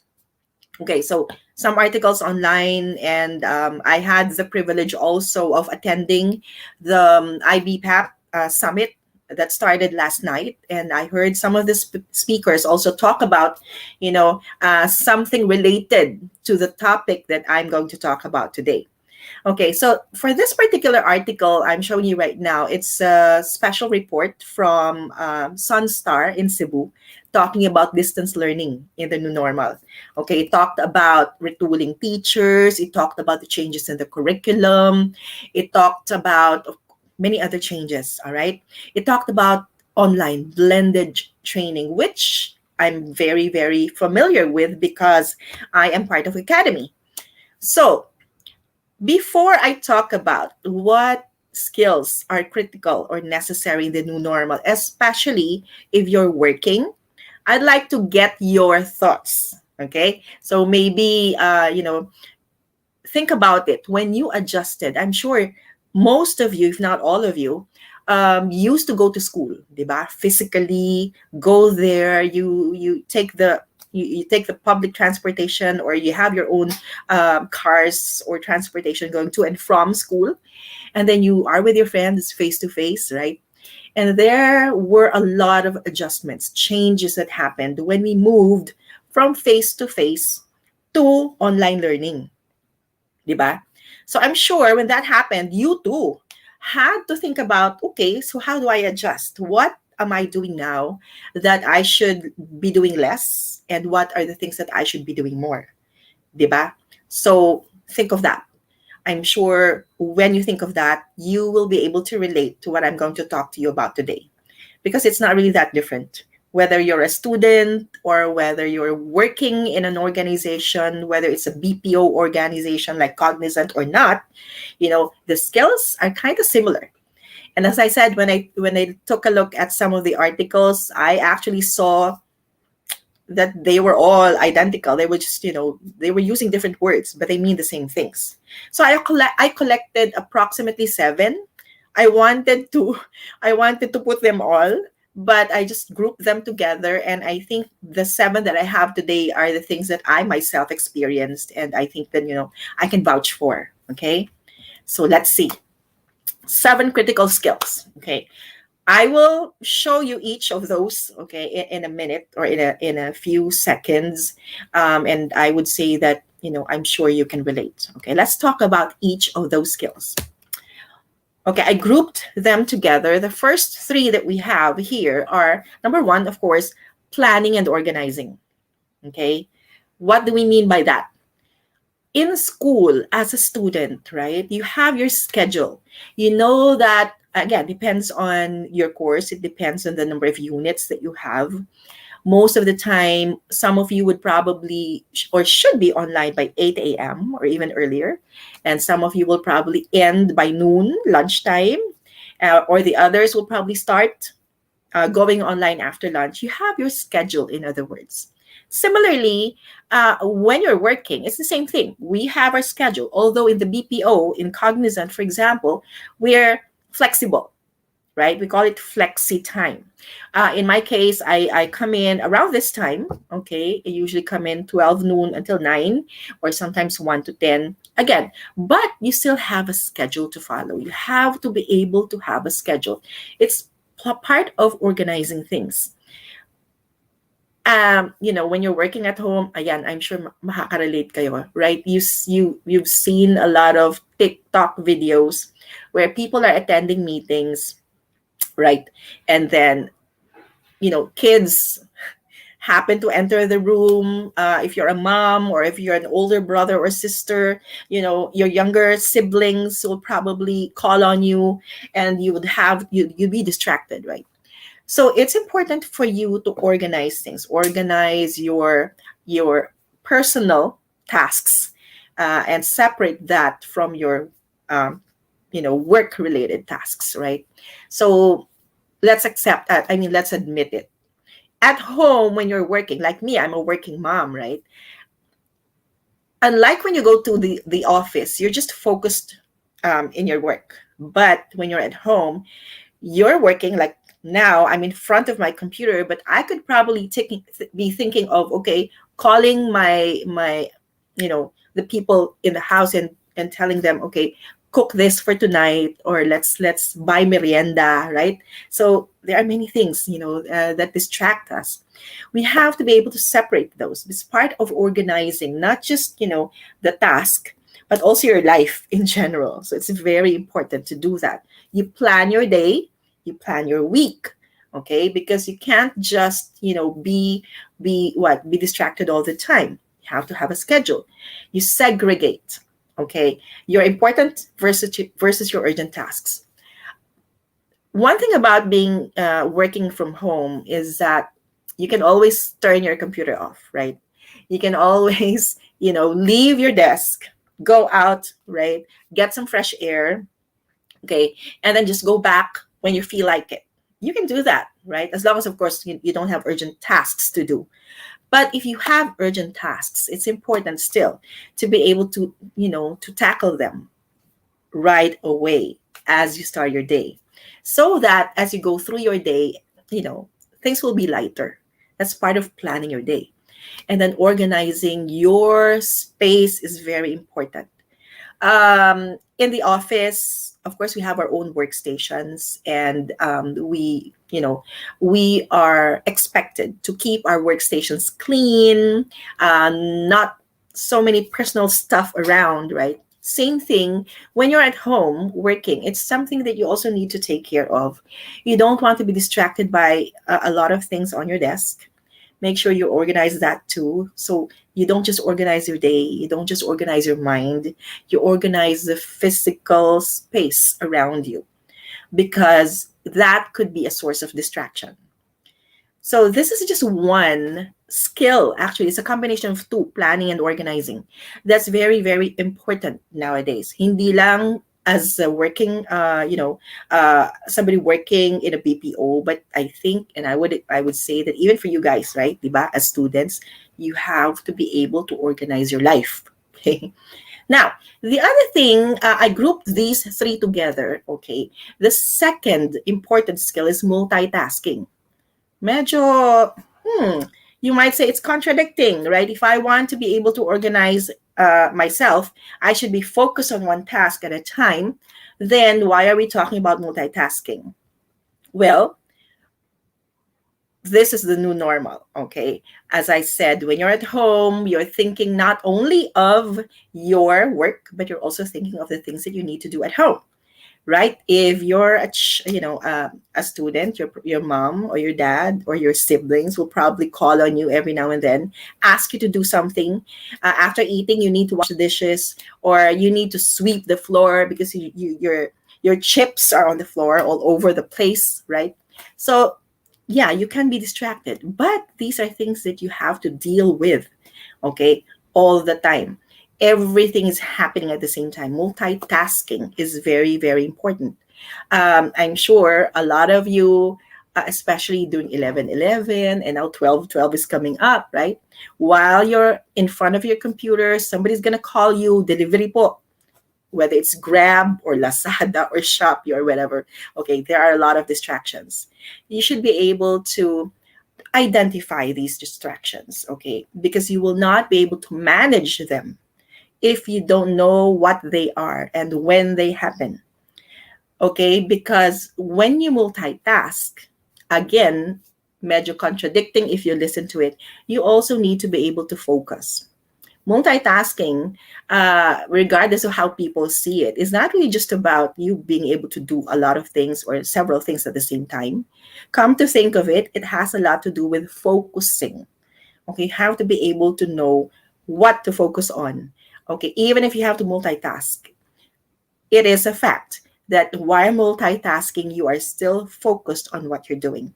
You have to be able to do that. It's an important skill to have, whether you're at home, whether you're a student, whether you're a working mom, or even in the office, actually.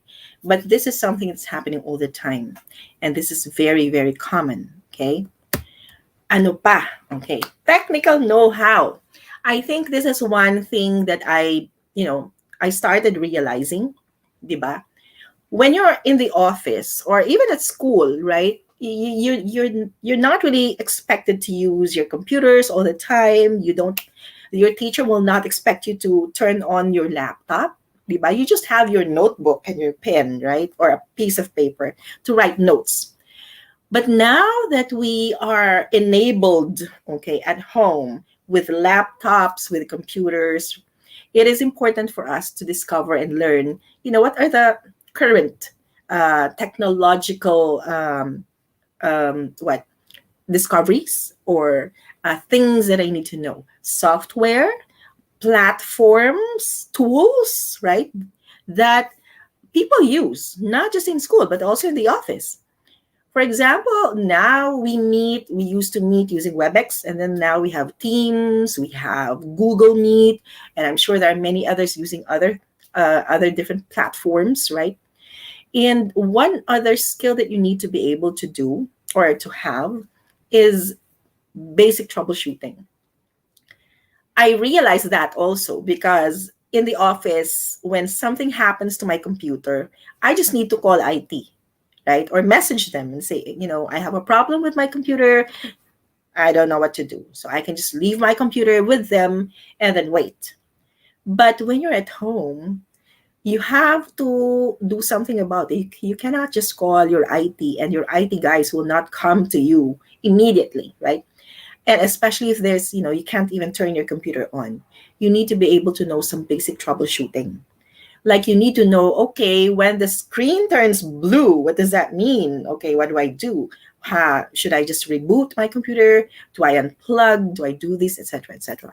So these are, again, things that are now becoming normal for people who are working at home.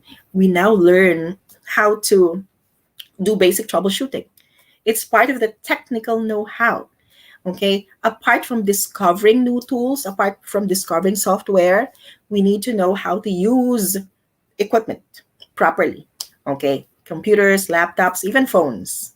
Okay, so yan, I'm sure you can relate, diba? Even as students, you're starting to do that too. You're using your computers, you're using your laptops. So you need to be able to troubleshoot when needed. Ano pa? Okay, so I grouped these two again together because they're related. Collaboration and team orientation. Okay, and then of course there's communication. Okay, two very important skills. You might say, even in the old normal, you need that. Yeah, all of these skills, they're all necessary, whether, you're living in the new normal or living in the past. Okay, but when we talk about collaboration and team orientation, for example, in training, okay, my team takes care of training for Cognizant. I noticed that, or we noticed, the trainers noticed that some people pretend to be online. Okay, you can see their names, they're there. Okay, but when you call on them, parang, hello, are you there? Right? And I'm sure you've seen the memes, you've seen some of the videos where people actually create, that background where their face is there pasted on the wall, and then they can escape, right? And they can, step out, and it will still look like they are there. Okay, well, that's a skill. It's a skill, but it's not it's not something that we encourage. We need to be able to be aware that even if you're working inside your room alone, probably even in the dark, okay, you are still working with a team. You are still connected to your team who may be in their own homes, right? You need to be able to collaborate with them. You need to be able to exert effort to be visible. Okay, chat with them, email them, call them up, and they will do that to you as well, or with you as well. You need to be able to interact. You need to be able to participate in meetings, participate in activities. Like for Cognizant, every now and then we have activities where we gather together, and then we have people singing, or we have games, and again, engagement is very, very important. So even if you're working in Baguio or working from Boracay, which is fine, right? You still need to be able to work with the team, be visible, be proactive, be interactive, and participate. Okay, that's part of collaboration and team orientation. It's very, very important. Of course, when you do that, you will need a lot of good communication skills, right? You need to be able to communicate constantly. For example, me, I manage a team, right? I need to know, well, not that I doubt that they're online, but I need to know like where we are in whatever task we need to do for the day. We need to be able to communicate. We need to utilize or use communication channels. As I said, meron tayong pang chat dyan, di ba? So if you're using Outlook, you're using WhatsApp, if you're using Viber or whatever, right? You need to be able to know how to utilize those tools. At the same time, kasi nga, you're very far from each other. You're not physically there to explain things, di ba? There's always more room for misunderstanding because you just message each other, right? The interaction is all virtual. So you need to be very clear and very concise when you message. You need to know exactly, what words to use so that you can get the message across without being misunderstood, right? Because mahirap, di ba? Like I cannot just go, call everyone all the time to explain myself, right? I need to be able to learn how to communicate in such a way that, people will understand me right away and I can get whatever information or whatever response I need right away. Okay. Proper email etiquette, proper chat etiquette. Ayan, very important yan. Etiquette. Okay. So you need to know that. It's part of communication skills. You don't really get to talk to them face to face all the time, to your coworkers, right? You don't really get to email everyone all the time or chat with everyone all the time. But when you do, you need to know the proper etiquette. It's part of the skill or the set of skills rather that we need now in the new normal. Okay. So konting research lang. What is appropriate or what is not appropriate when chatting or when emailing, right? So that's one important skill that we also need to have in the new normal. Last two. Okay. I mentioned earlier something about adaptability, being able to adjust, right? So that's agility, right? And adaptability. I chose the word agility over flexibility. And then there's self-motivation. Okay. Let me talk about self-motivation first. Okay. I'm sure a lot of you are aware that many people have been talking about some people getting depressed or experiencing some sort of anxiety, okay, because we're cooped up in small rooms or we've been inside the house. We can't go out the way we used to, okay, and that's really not good.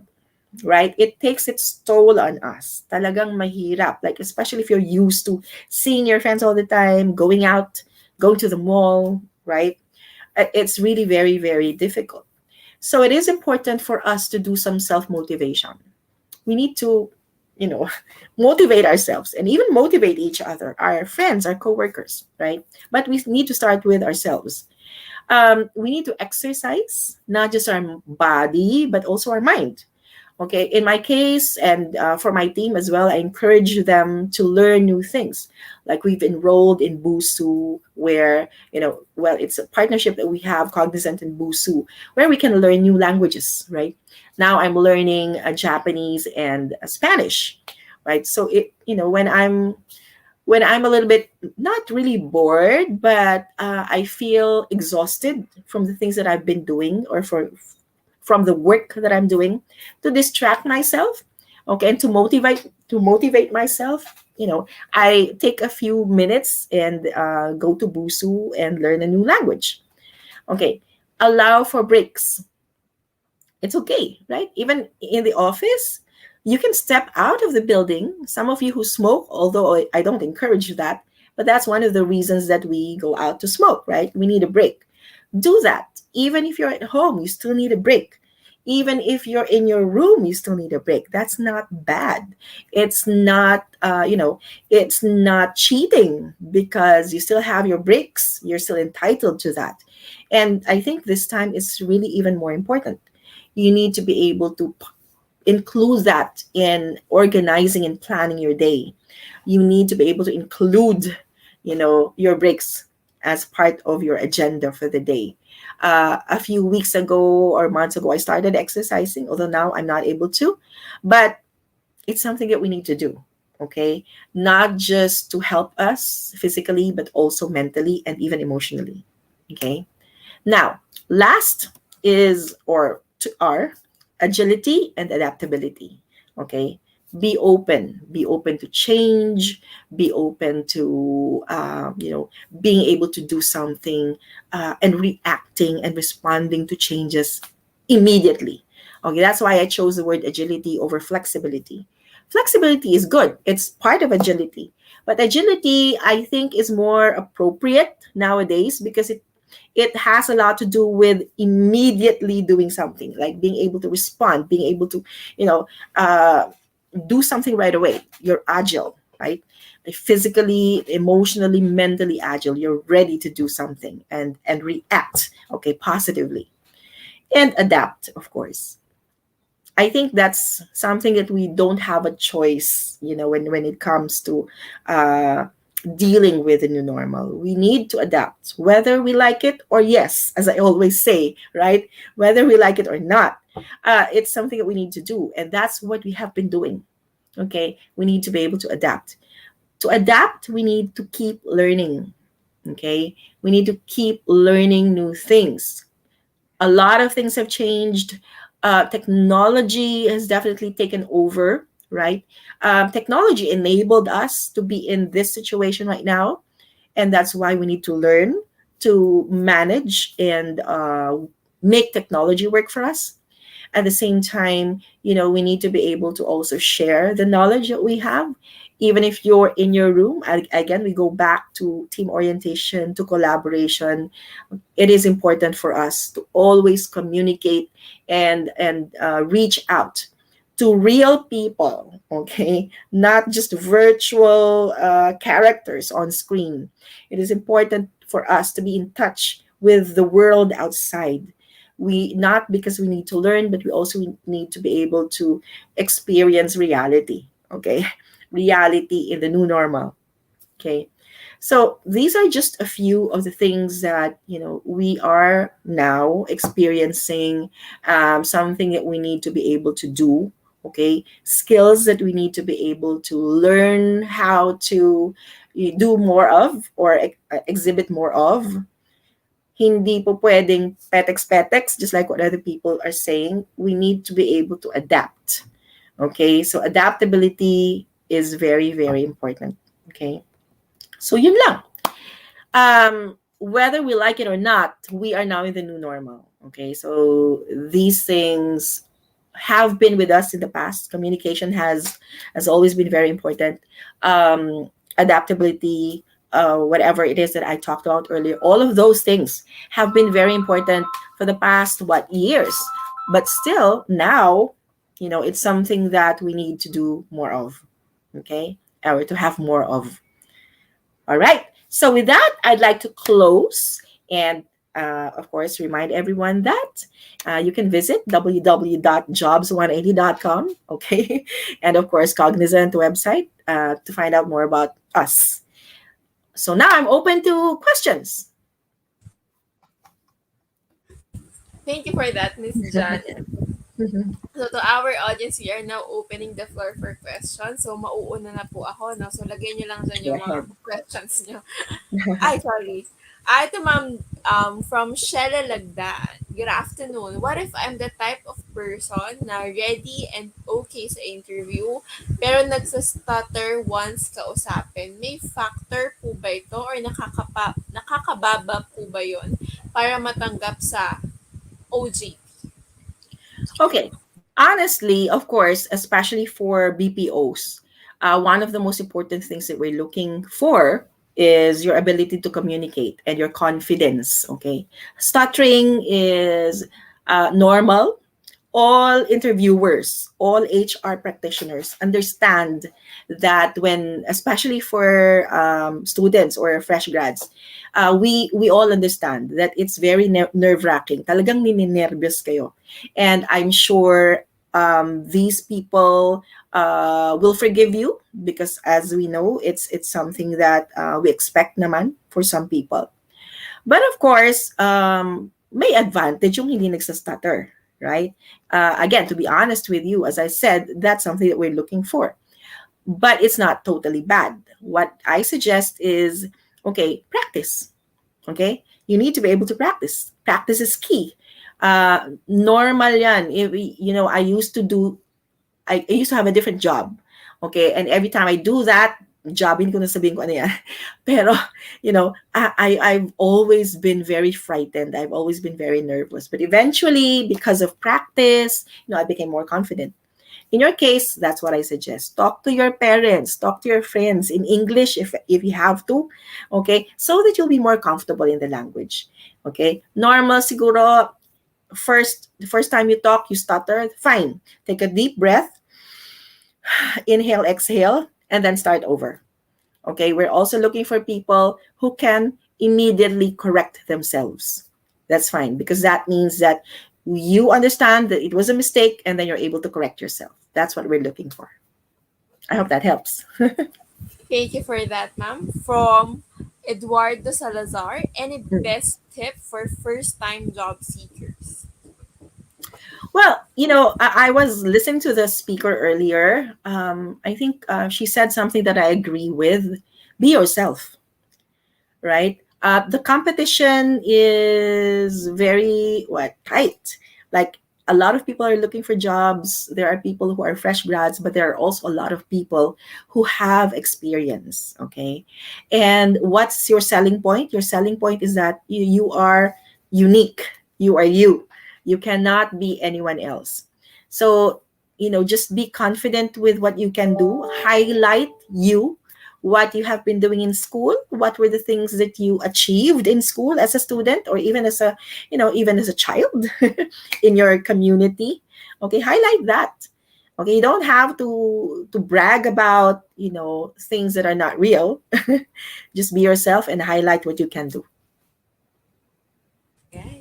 So thank you for that, ma'am. From Faith Cruz and CISO, is it the big deal kung may tattoo kahit minimal lang po at nakatago naman?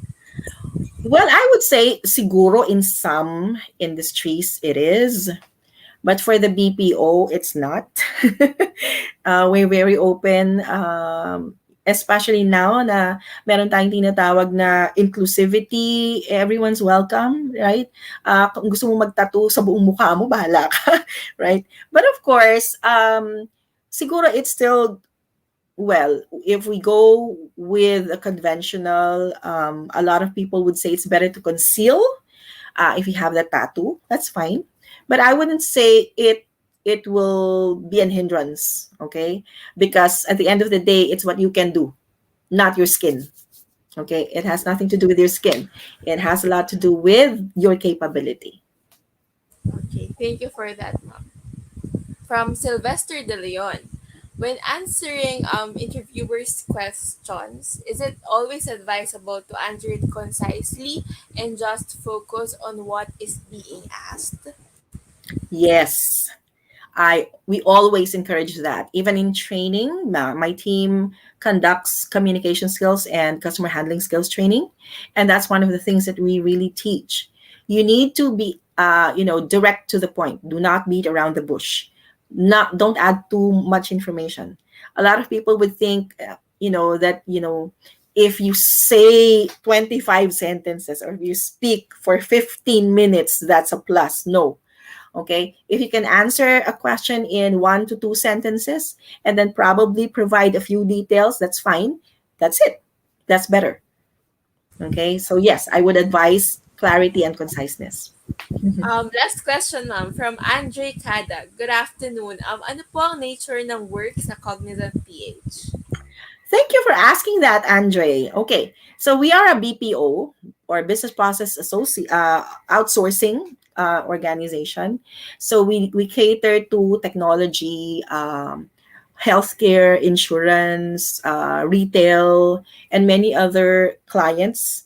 So we do both voice and non-voice services for them, meaning meron kaming mga accounts na may order taking, meron naman processing ng mga insurance claims, meron naman mga uh, doctors. Okay, we even hire doctors and nurses, US registered nurses, because we also deal with healthcare and life sciences. So marami, no? So it's a diverse organization, and I hope that answered your question. Nature of work, BPO, basically. Thank you for that, ma'am. Last question na to, ma'am. Promise, last na. I Sure, have no problem. Joshua Puno. I have certain mannerisms, like from Jack. Sorry, ma'am. Mm. I have certain mannerisms, like I do so much hand gestures while talking, especially in English. Is it bad during interviews? I wouldn't say it's bad as long as it's not distracting. I do have gestures too. If you notice, I'm doing this sometimes.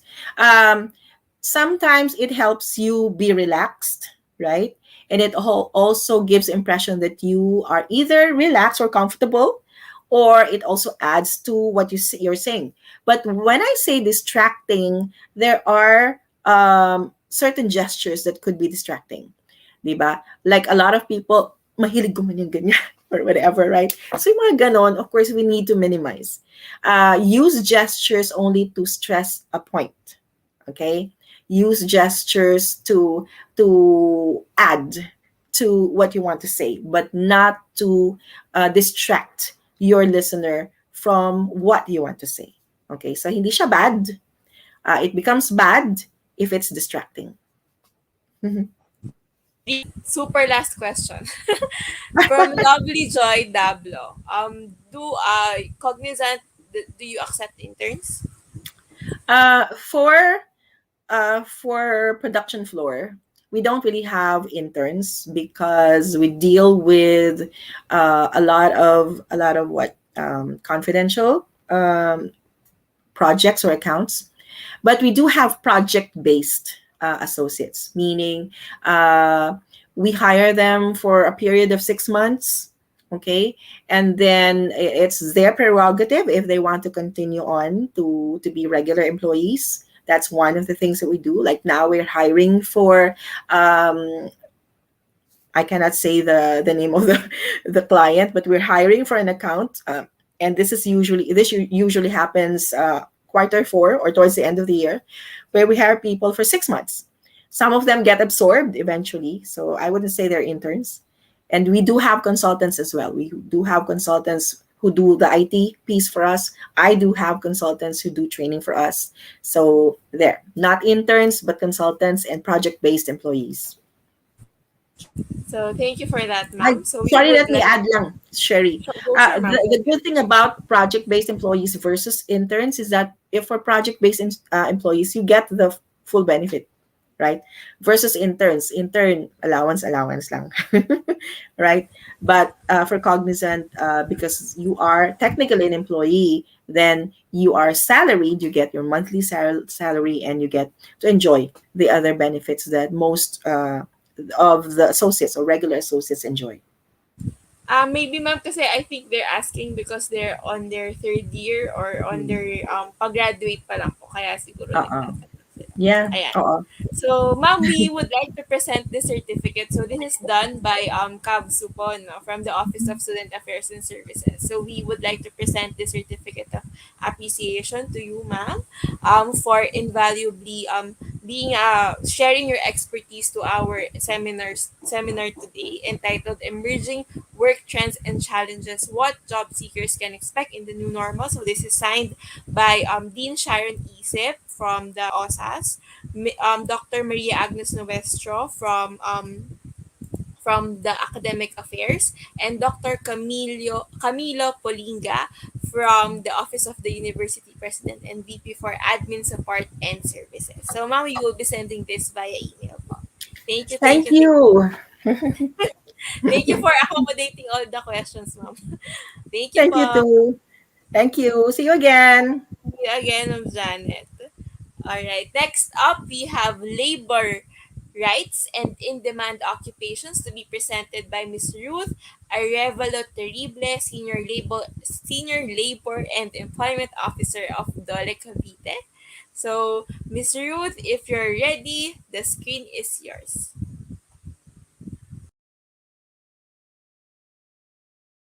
CVSU main campus graduates, to my fellow speakers, to all faculty, in behalf of our officer in charge, Engineer Joseph P. Gacosta, isang magandang hapon po sa inyong lahat. We will be discussing general labor standards in preparation for your upcoming graduation. Binabati na po namin kayo in advance na isang maligayang pagtatapos. Your graduation is drawing near. That's why you need to be equipped with all the knowledge when it comes to the world of work. So, in our 1 hour and 40 minutes or 40 minutes to 1 hour discussion, this is the outline. We will be discussing our support, minimum wage, unauthorized deductions, holiday, premium pay, up to retirement pay. Hindi pa man po kayo nagsisimula sa pagtatrabaho, we will be discussing retirement pay. Ano po? So, I have a disclaimer po when it comes to this lecture. The views and opinion of the speaker do not reflect the views and opinion of our boss, especially our department. Again, for discussion purposes lamang po ito. Ano po? So, we will start with our references. Kung ang mga Kristiyano po ay merong Biblia na pinagbabasihan na kanilang araw-araw or ng ating araw-araw na pamumuhay, we at the Department of Labor, we have this PD 442 or Republic Act 6715, which is the Labor Code of the Philippines. Ano po?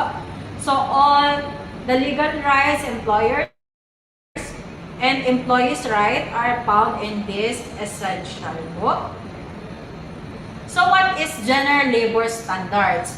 General labor standards, these are the minimum terms, conditions, and benefits of employment that employers must provide or comply with and to which employees are entitled as a matter of legal right. So si employer po ang magpo-provide ng mga conditions na to, ng mga benefits na to all workers. First and foremost, kapag po tayo ay nagtrabaho, we are entitled to wages. Wages, salaries, or emoluments, pare-pareho lang po ito ng meaning. These are the compensation paid to a worker for the work or services rendered. Kapag kayo po ay nagpagal, pag kayo po ay nagtrabaho, meron po kayo sweldo at the end of the day or sweldo at the end of the cut-off or at the end of the month. It is the basis for computing the salary-related benefits of worker.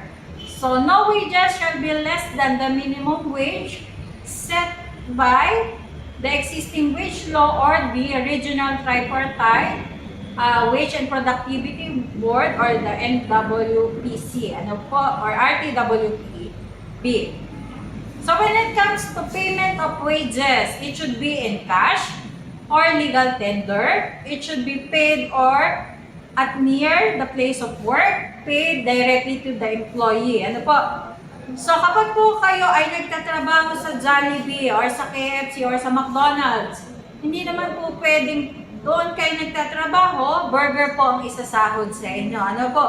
O kaya po ay kapag sa milk teahan kayo nagtatrabaho, milk tea ang isasahod sa inyo. It should be in the form of a legal tender.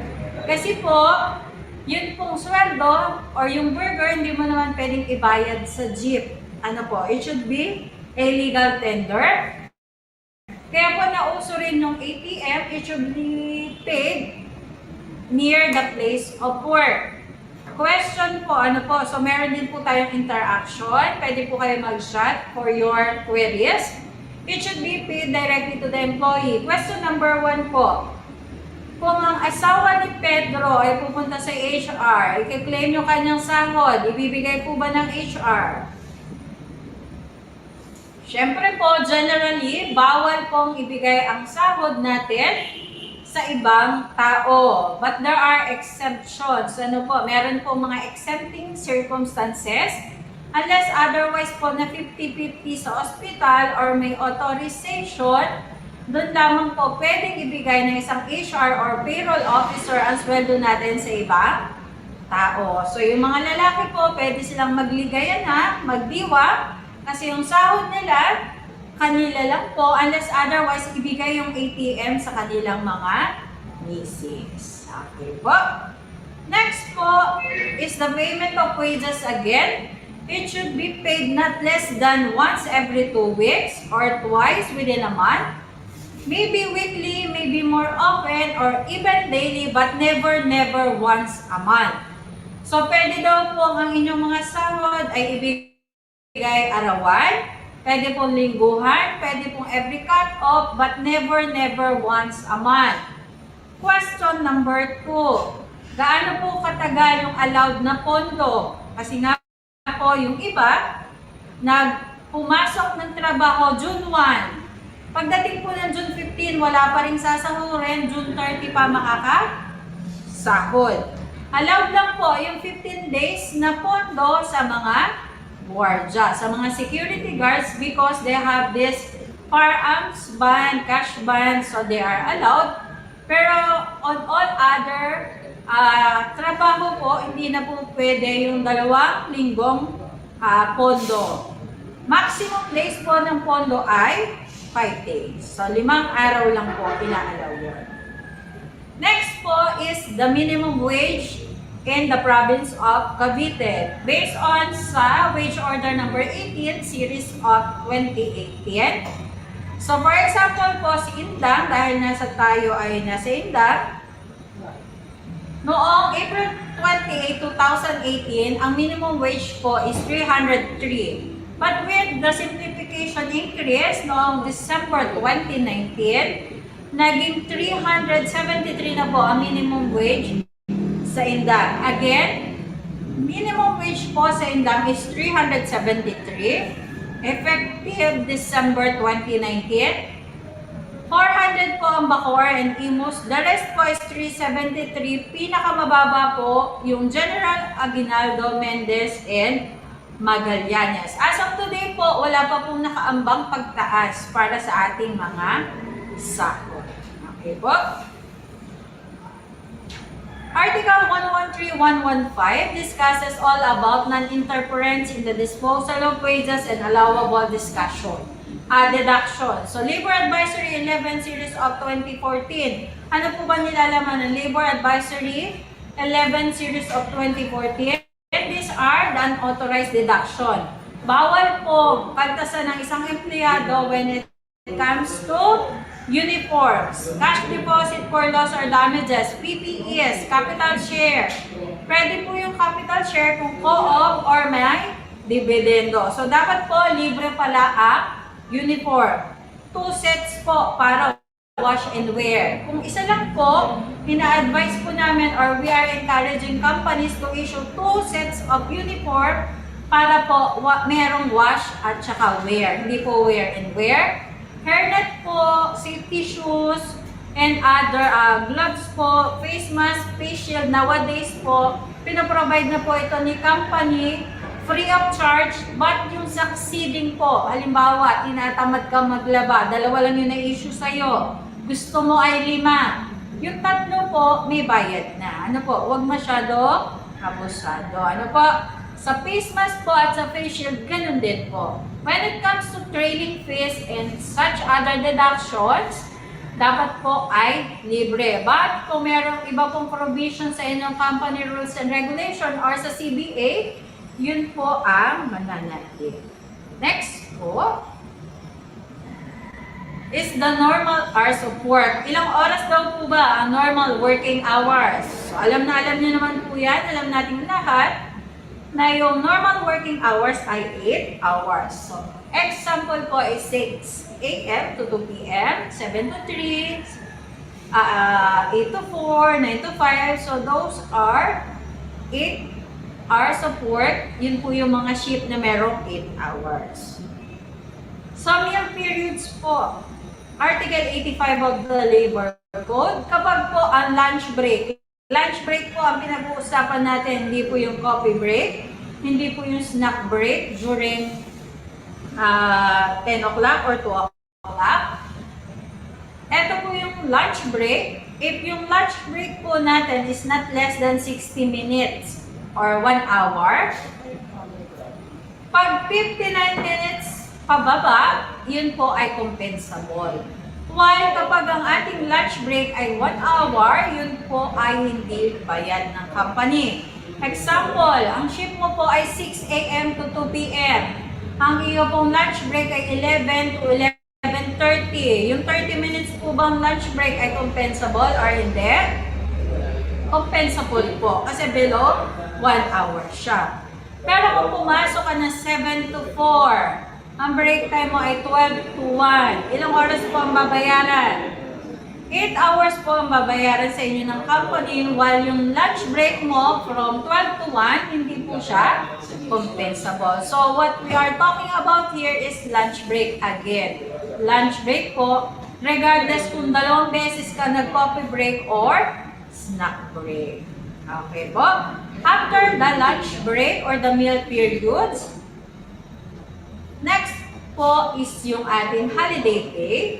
This refers to the payment of the regular daily wage for any unworked regular holiday.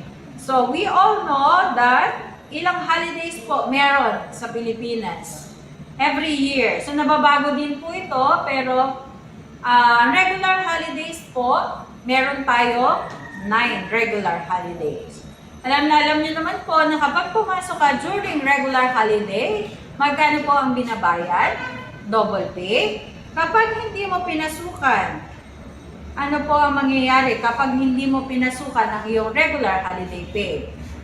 Kapag hindi ka pumasok on the day itself, the regular holiday, but pumasok ka the day before, kita niyo naman po sa ating presentation, X sa day before, but pumasok ka sa regular holiday, that merits 200% of your basic pay. But pumasok ka the day before, hindi ka pumasok on the regular holiday itself, may bayad po ba o wala? Yes po, may bayad pa rin. You are entitled to your 100% basic pay. So nawala na po yung after. Nung araw po, before and after. Kung kayo po ay naka-leave with pay, naka-rest day prior doon po sa day ng holiday, kayo po ay entitled sa 100% of your basic pay. So, make it sure po kung kayo po ay absent sa regular holiday itself, pumasok kayo the day before the holiday, so you are still entitled with the 100%. So, these are the Philippine regular holidays po. This 2020, we all know January 1, New Year's Day, April 9, Araw ng Kagitingan, April 10, Good Friday, April 9, dalawa po yun, Monday, Thursday, and Araw ng Kagitingan, May 1, June 12, August 31, last week po is November 30, which is the Bonifacio Day, December 25, these are the upcoming regular holidays. May dalawa pa po, So that is Christmas Day and Rizal Day. So yun po yung ating mga holiday pay. Again, kapag pumasok ka, that merits 200% of your basic pay. Kapag hindi mo pinasukan, but nasunod mo yung mga conditions provided, that merits 100% of your basic pay. Okay, sample computation po is that kung ang minimum wage po sa Indang is 373, to just multiply it by 2, you will yield 746 pesos. So kung pumasok ka no November 30, you will earn 746 pesos. So after holiday pay, here comes premium pay. So kung merong holiday, regular holiday, we have this special holiday. Unlike po sa regular holiday, kahit hindi ka pumasok, you are still entitled with your basic pay. Dito po, kay special day, we have no work, no pay. So, hindi ka pumasok, you are not entitled to your 30% unless there is a provision sa CBA or voluntary practice na nag-grant ng 30% kahit hindi ka pumasok. Day off mo, Sunday, pinapasok ka ng management or ng company, you will yield additional 30% of your basic pay.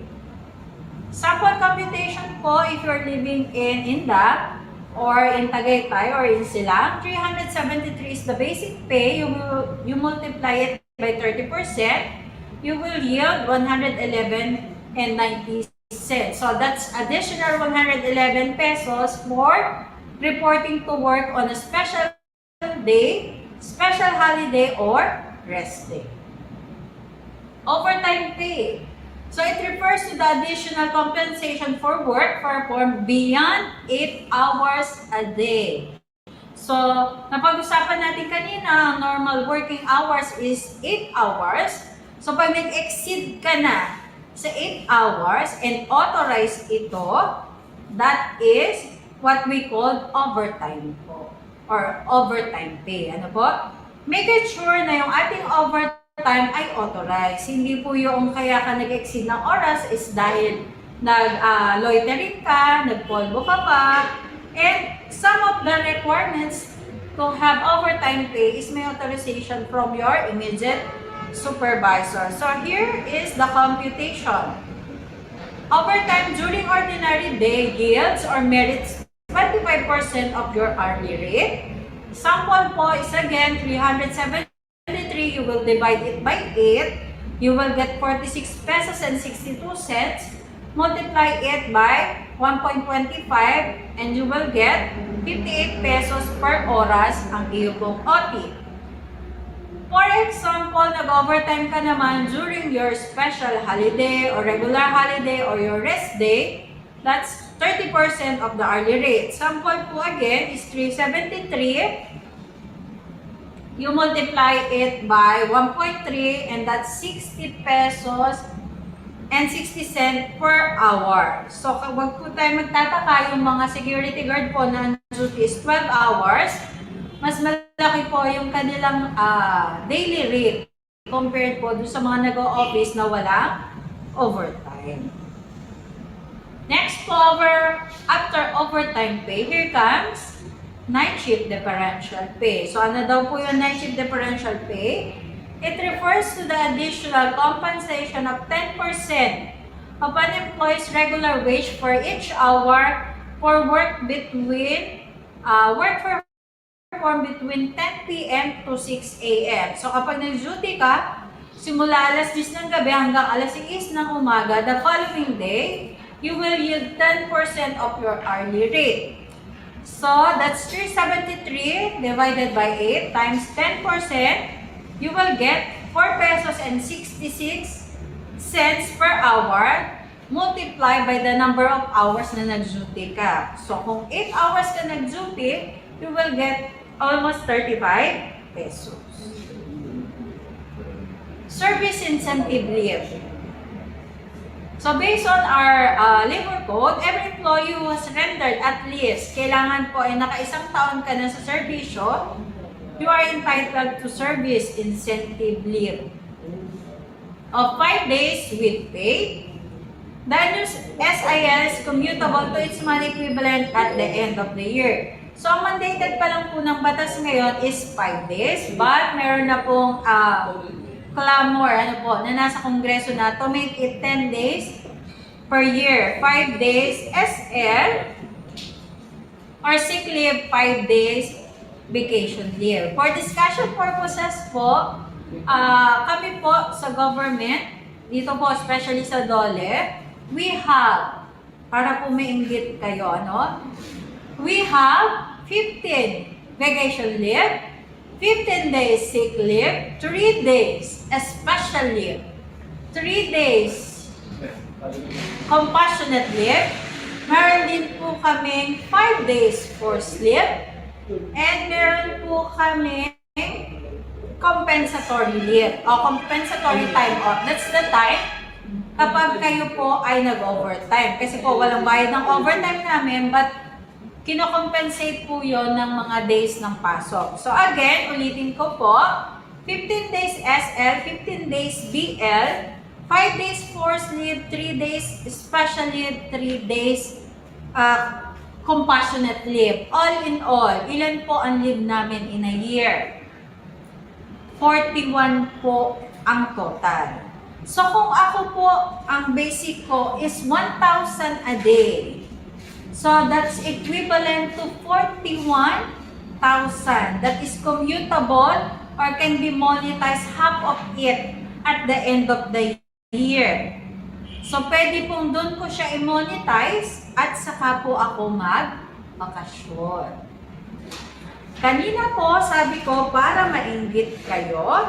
Ngayon po, para mainggit tayo, there is this company in Imus and Gentry. They have 30 days vacation leave, 30 days sick leave, 5 days 5 days emergency leave, 5 days bereavement leave, 5 days compassionate leave, and another 5 days for a special leave, calamity leave. All in all, ilan po ang leave ng company to? 80 po, 80 days in a year. Nung nagdi-discuss po ako sa isang school last year, may tumaas pa yung kamay. Sabi nila, ma'am, yung tatay ko po may travel allowance, may cellphone allowance, at may pabigas pa. Gusto pong malaman kung ano yung company? Itago na lang po natin sa pangalan, San Miguel Corporation. Ano po? So ano po ang gagawin? Apply na tayo sa San Miguel. Lipat na tayong lahat sa San Miguel. Again, that is for discussion purposes lang po. Okay po, move on tayo sa ating service incentive leave. Again, ang mandated pa lang po ng batas as of today is 5 days po and can be commutable to cash at the end of the year.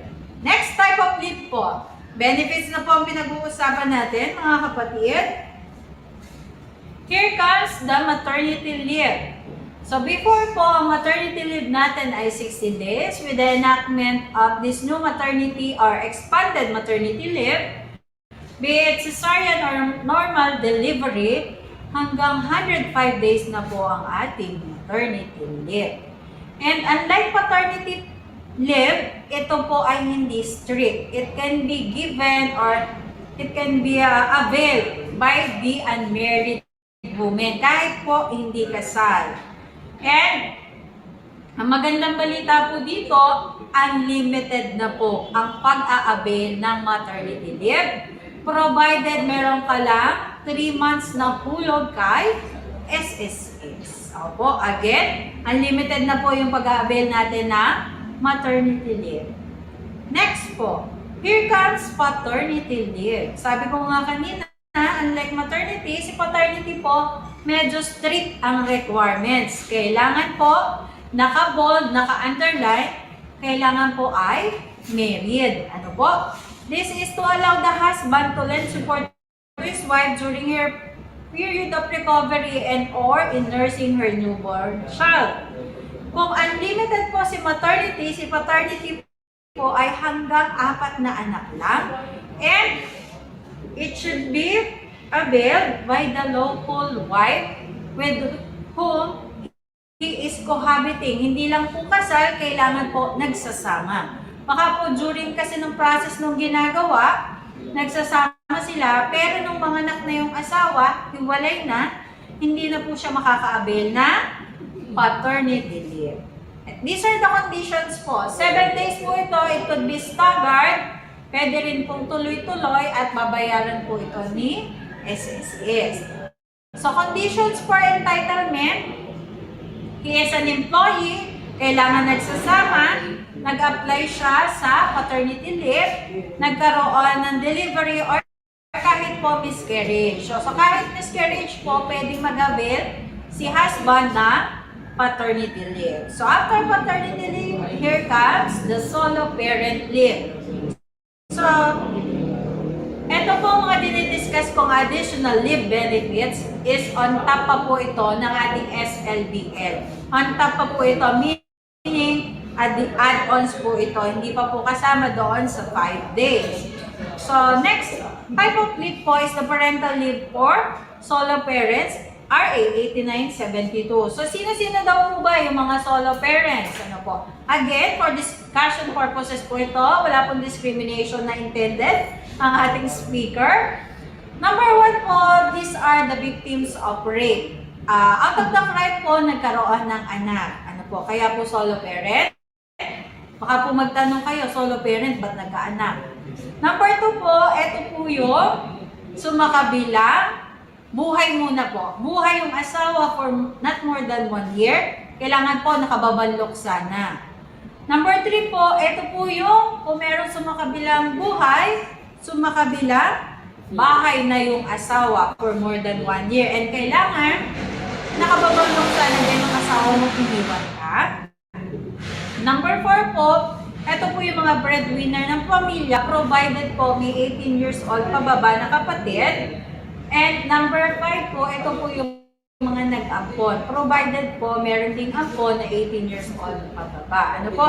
So kung kayo po pasok dito sa mga kategoryang ito, maaari po kayong kumuha ng ID sa ating DSWD or initial po is sa barangay. Ano po? Kahit kukuha lang po tayo ng ID sa barangay, renewable every year, and ang pinakamahalagang part po, merong monitoring. So, meron pong magre-report na si letter A, may kinakasama na, may inuuwi na. Ano pong mangyayari sa ID? Marelevok po yung ating ID. So, maaaring meron po kayong katanungan, sino po ang magre-report? Sino po ang magmamonitor? Siguro naman po, lahat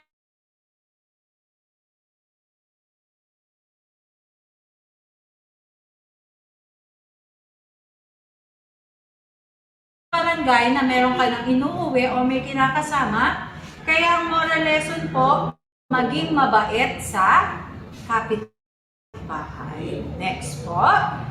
So that is the solo parental leave. Again, 7 days po ito in a year. So every year po nare-renew yung card, nare-renew din po yung 7 days. And non-commutable sa cash. Kapag hindi po nagamit, forfeited. And then reason lang po ng paggamit ay para lahat sa bata. Birthday ng bata, PTA meeting ng bata, graduation ng bata, igagala ang bata, para lahat po sa bata.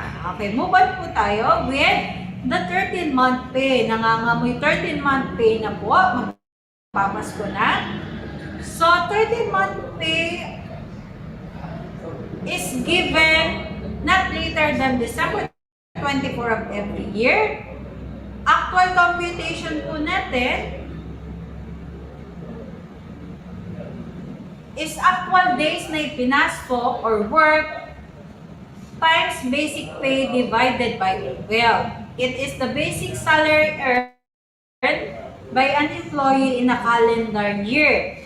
Basic salary meaning hindi po kasamang OT pay, hindi kasamang holiday pay, ang night shift differential pay, hubad na hubad po yung 13-month pay. Basic lang po. Ano po? Huwag kayong magtataka kung malaki naman yung monthly nyo kasi panay ang OT nyo, pero po yung inyo pong 13-month pay ay maliit. Again, basic pay lang po ang ating 13-month pay.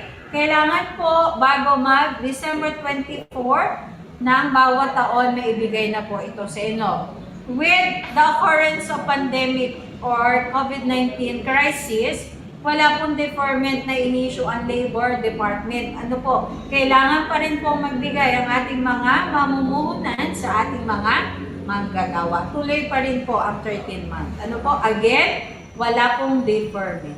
Next po is the retirement pay. Again, hindi pa man kayo nagsisimula, pero i-discuss ko na rin to kasi baka may magulang kayong naging intent na mag-retire na, may kapitbahay kayo nagtatanong, ano ba yung computation na retirement pay. As of today po, ang retiring age natin or retirement age pa rin natin ay 60 years old, that's optional, or 65, yun na po yung mandatory na retirement age dati dito po existing sa ating bansa.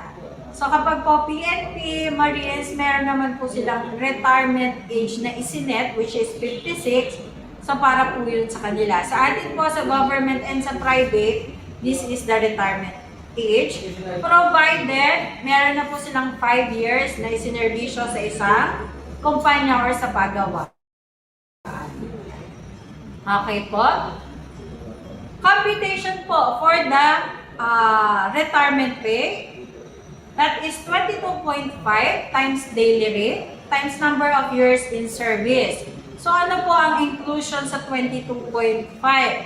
15 days is yun po kalahating buwan yung sahod with the latest salary rate. 5 days po doon yung ating service incentive leave. And 2.5 po is the prorated 13-month pay, making it 22.5 days times daily rate. So kung malaki po yung sahod no, matagal na kayo sa kumpanya, malamang sa malamang malaki po yung retirement pay. Iba pa po to sa retirement pay na makukuha natin sa SSS and sa pag-ibig. Next po, these are the mandatory benefits. Mandatory meaning kailangan pong ibigay, non-negotiable po. Hindi porket sumulat ang worker na ayoko magpakaltas ng SSS, PhilHealth and Pag-ibig, hindi na nga po natin kakaltasan. Again, mandatory po yung SSS, PhilHealth and Pag-ibig. Most of you po baka hindi familiar kay EC. Ito po yung sangay din ng DOLE na nasa loob ng SSS, wherein yung employer po natin ay nagbabayad ng 10 or 20 pesos a month para po in case na magkaroon ng aksidente or may mangyari sa atin, may additional benefits tayong makukuha aside from SSS. Ito po yung while tayo ay nagtatrabaho, papasok sa trabaho o pauwi sa trabaho. Again, these are the mandatory benefits. Okay po. Other related labor laws, connected po ito sa labor. Ito po yung mga intact na sa ating mga companies, in place na po. Drug-free workplace. So, meron tayong tinatawag po screen test. Kapag po nag-positive po kayo sa screening test, hindi po porket nag-positive kayo doon ay addict na po. Ano po? Meron po tayong confirmatory test. So, kapag nag-positive pa rin ang isang worker sa confirmatory, addict na. Ano po? Subject for rehabilitation at the expense of sa worker po yung naka-charge. Ano po? Ngayon po, after 6 months, magaling na. Na-certify na din po ni physician na magaling na siya, pwede na po siyang makabalik sa trabaho. In the event po na hindi po siya makabalik, po, dahil for some reasons hindi siya nagpa-rehabilitate, siya po ay pwede nang tanggalin sa trabaho. Analysis naman po ni DOLE with regards sa TB, HIV, hepatitis B control in the workplace is non-discrimination. Ano po? So, confidentiality din po ng results ng mga test na to, and non-discrimination. Ilalagay din po natin sila sa mga lugar which is accommodating and bagay po or hindi matitrigger yung kanilang mga diseases or yung sakit. Anti-sexual harassment. Company po ito, ano po, and sa workplace or sa kay DOLE po. Next po is the 10 days leave for victims of VAUSIP. Special leave for women, additional labor laws, and solo parent leave. Ito po yung na-discuss ko kanina. So, special leave for women po, ito po yung Magna Carta benefits. When ang isang female worker po ay na-operahan sa breast or sa private organ, they are entitled for 60 days additional leave. Separate pa po ito sa leave na nakukuha natin kay SSS. So, sino po yung magbabayad ng ating Magna Carta leave? Ang magbabayad po ng IC company. 10 days leave naman po para sa victim ng BAUSI or Violence Against Women and Their Children, that is RA 9262. So, daanan ko lang po ng mabilis. We have 3 types po ng violence. Ang rampant po at very aware tayo is the physical violence. Ito po yung kapag binubugbog ka ng iyong partner, asawa, dating kinakasama, be it lalaki, babae, or LGBTQ++, you are entitled for 10 days leave provided meron ka pong blotter sa barangay or meron kang i-final na case sa prosecutor. Paid leave po ito courtesy ng company. Second type of violence po is the emotional violence. Kapag po kayo ay minumura, kapag po kayo tinetext, kapag kayo ini-stalk ng inyong mga partner, dating asawa, girlfriend, ex-girlfriend, paglabas nyo ng gate ng Kabso, nandoon sa kanto, hindi makamove on sa inyong mga beauty, yun po yun. Or, pinakamahalagang type po ng violence is the economic violence. Ito po yung mga hindi nagsusustento sa ating mga asawa, sa inyong mga naging asawa. So, ang moral lesson po dito, kapag hindi kaya, huwag pong magdagdag. Pag hindi na kayang sumuporta o sumustento, huwag magdagdag. Ang mga Muslim po, allowed sila to marry until 4 spouses or wives kasi po tinatanong muna yung first wife or second wife kung kaya pa po. Humihingi po sila ng approval doon sa kanilang mga naunang asawa at kung meron ka pang funds to support such. So these are the additional related labor laws na may encounter nyo po when it comes to the world of work. Yeah, so, na-amaze po ba kayo? Natatakot na kayo sa world of work? Para medyo malighten naman po ang ating mood, hindi puro batas, these are the in-demand jobs for fresh graduates last 2019. So, ito po yung mga top 10 industries with most number of jobs for fresh graduates. So, again, kung wala po dito yung course nyo, huwag kayong mag-alala. Kasi minsan, nagkakaroon tayo ng job mismatch, graduate ka ng EDUC, graduate ka ng nursing, nasa BPO naman.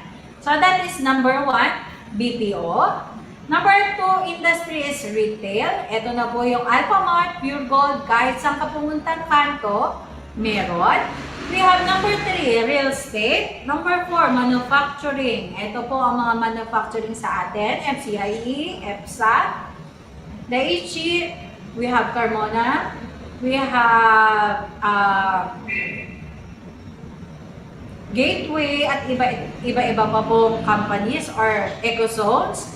Number 5 po, F&B, patok na patok. Number 6, banking. 7, construction. 8, telco. Number 9, trading. And number 10, IT software. Again, kung wala dyan yung course mo, huwag kang malungkot. Baka na andito sa susunod na slide, which is the top 10 highest paying jobs in the Philippines. Number 1, wag na magtaka. Bakit number 1 ang doktor? Number 2, judges. 3, lawyers. 4, bank managers. 5, CEOs. 6, CFOs. Number 7, dentist or orthodontist. Number 8, college professors. Pasok na pasok yung ating mga faculties pala. Number 9 is pilots. And number 10, marketing directors. So na po, these are the top 10 highest paying jobs. So, a while ago, nakita ko naman open yung ibang camera sa inyo. Medyo hindi naman po photographic yung memory ko, but before, nung nagka-face-to-face pa po kami dyan sa Kabsumin, umiikot po talaga ako sa venue to make sure nakita ko po lahat ng estudyanteng umattend. The rationale behind is that, kaya ko rin po tinitingnan yung camera kanina or yung ating screen, is that ito po ang iiwanan kong challenge sa inyo. In the next 5 years or 10 years, ako po kasi ay isang inspector, kami po yung lumilibot sa lahat ng kumpanya. Ang hamon ko po sa inyo, sana po kayo yung HR manager na haharap sa akin, safety officer, nurse, admin manager, owner ng company, or kaya po kayo po yung financial officer or accounting. Pwede din naman pong complainant. But mas gusto ko po kayo yung mga nasa una or nauna ko nang sinabi. Ano po? And with that, marami pong salamat at isa pong magandang hapon.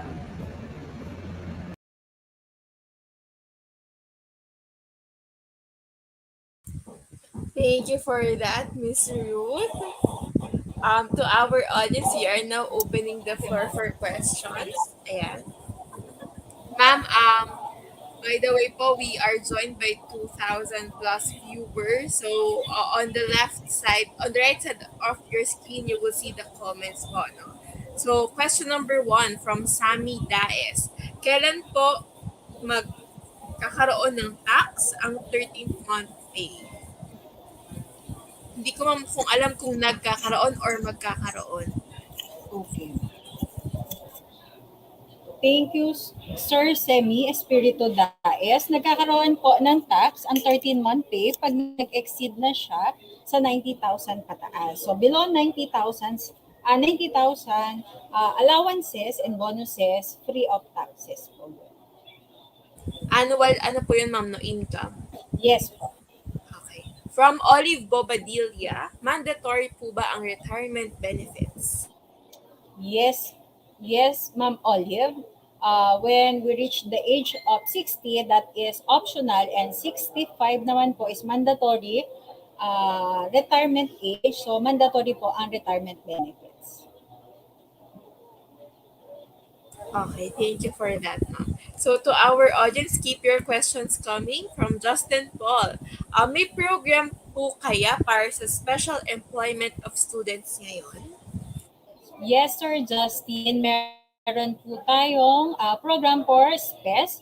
So, sa bawat city po or municipality within Cavite and Region 4A sa buong Pilipinas po may programa sa SPES.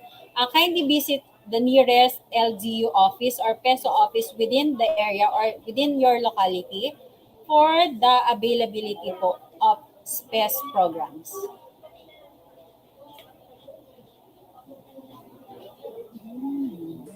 Thank you for that, ma'am. From John Dakutanan, bilang isang working student, mandatory requirement po ba na fully vaccinated ang mga employee sa isang company? Hi, Sir John. As you have mentioned, you are already a working student. Ano po? So mind you, if you're working in a fast food, I think fast food po kayo, required po even the employees para magkaroon ng full operational capacity ay vaccinated ang employees. In the event na hindi po makakapag-operate ng 100% seating capacity yung isang establishment. Okay. Sana po malinaw, Sir John. No? From Sed Banias, ma'am, if ever, paano po magrereklamo sa DOLE? Or ano po yung una namin gagawin sa mga company na hindi sumusunod sa law, lalo po sa salary? Okay po. Sir Sed, thank you for that question. We have posted a while ago our email address at dole_cavite@yahoo.com. So, kasi po medyo restrained tayo dahil sa pandemic, you could email your complaints at dole email address or pwede visit yung provincial office Facebook. Active po kami, sumasagot po kami. So all your complaints po can be lodged on that page, and you could actually visit our office at FS Hugo Perez building beside po kami ng PhilHealth. Pwede po kayong mag-letter or mag-email direct po sa amin. Okay po. Thank you po, ma'am. From Jordan Alin, ask ko lang po if okay lang po bang pilitin kang pumasok sa company during rest day kahit ayaw mo at hindi po sila pumapayag unless valid ang reason. Okay lang po ba yun? Sir Jordan, all employees are entitled to a one-day rest day in a whole week. Sa isang linggong pasok, tayo po ay entitled sa isang araw na pahinga. In the event na tayo po ay kailanganin due to urgency ng production, due to urgency of matters, or yung nature of work na ginagawa natin, pwede po tayong papasukin ng company with a premium of 30% doon po sa ating salary. Additional 30% po yun. So, kung meron pong urgency, yung nature of work na pinapagawa sa atin, pwede po tayong papasukin ng ating company. Okay, thank you for that, Miss Ruth. So, on behalf po of Kavsu Osas po, thank you daw po. Ay, ayan. Pag OJT po, dapat po ba fully vaccinated? Ma'am, we will just finish all of the questions na nagka-come in lang po. Sige po. Ma'am Vanessa, on the job trainees, dapat po ba fully vaccinated? Mostly po, ito po ang requirements ng school, hindi po ni DOLE or ng company. So kami po sa DOLE, it's up to the school or to the company who required. So kung yun po ang requirements ng company, we will abide po doon sa requirements.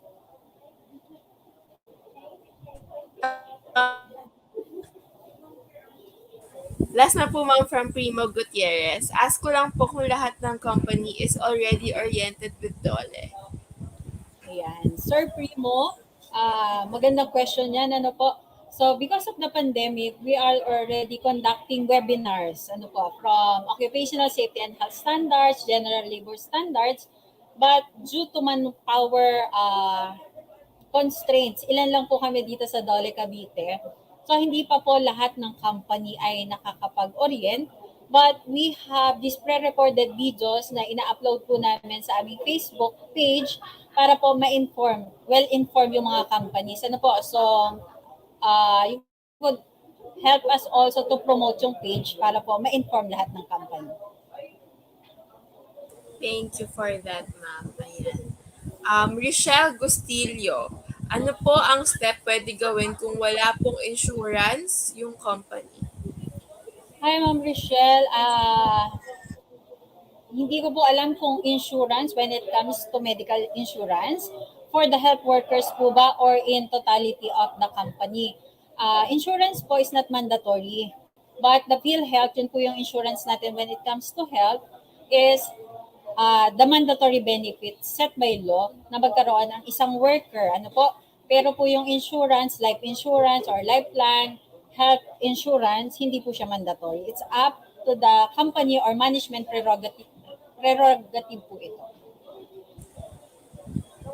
Last, ma'am. Reyna Rose Peren, required po ba ang merit increase sa sahod yearly? Okay, ma'am. Ma'am Reyna Rose, salary increase po is management prerogative.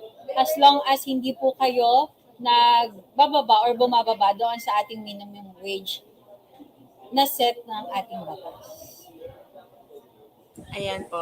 So, thank you so much po, Ms. Ruth, for entertaining all of the questions, ma'am. Medyo madami-dami po tayong nasagot po ngayong hapon.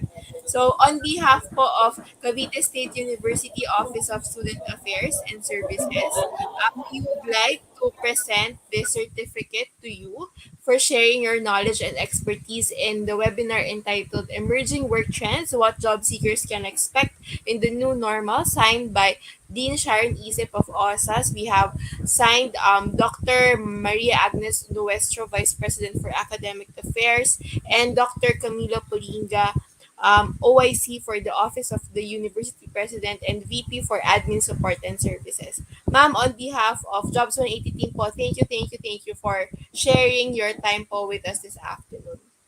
We hope to invite you again, ma'am, in other future sessions po ulit. Thank you, Ma'am Shirley. See you soon. Thank you po, Ms. Ruth. Alright.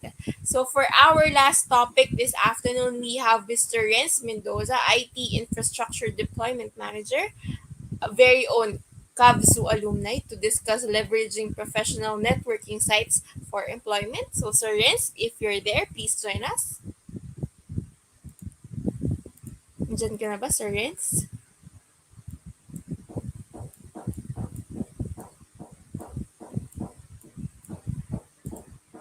So while we're waiting for Sir Renz to come in, I will look at kung may mga questions pa na hindi pa na-answer, tapos ito-try natin yun sagutin after Sir Renz's talk. Okay?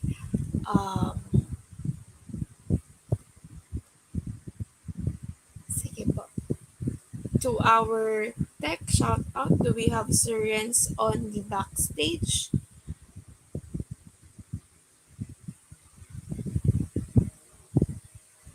Okay. So, a couple of reminders. Nawawala daw na-disconnect daw si Sir Renz. Okay. So, a couple of reminders to everyone.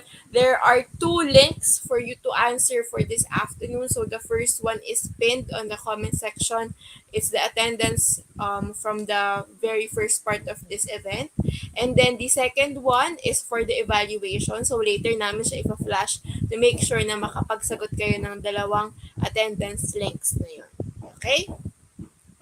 To the rest of our audience, everything that was discussed in this webinar, it will still be available, posted on the Jobs 180 page and also on the CVSU OSAS page. So for the vacancies, you can visit your school site. It's schools.jobs180.com/CVSU, and that's where you see all of the vacancies, all of the openings from the companies who did the talk today, and also for other companies na merong posting sa jobs180.com.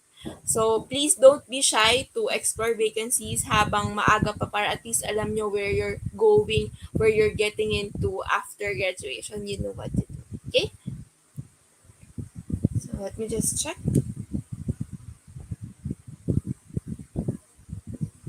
Okay. Alright, so we'll play a video while waiting for Sir Renz. There are 3 easy steps in creating your resume link.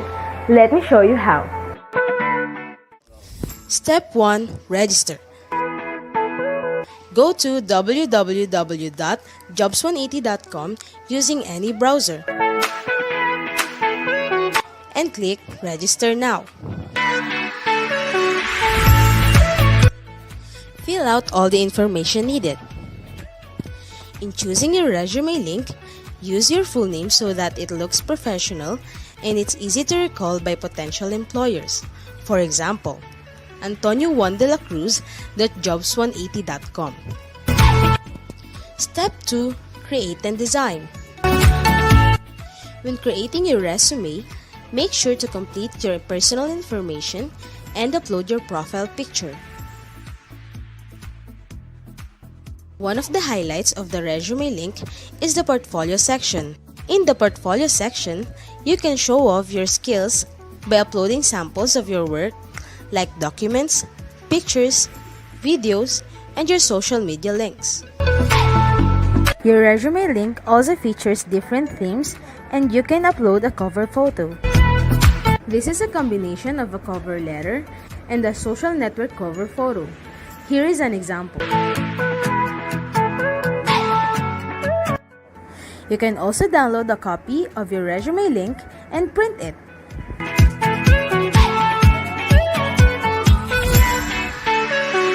Step 3. Apply for a job. There are many ways to apply with your resume link. First is browsing the job recommendations in your Jobs 180 dashboard. If you're qualified, click Submit Resume Link. So what are you waiting for? Dress up your next generation resume, stand out brightly among the competitive job seekers in the market, and win the heart of your future employers using Resume Link.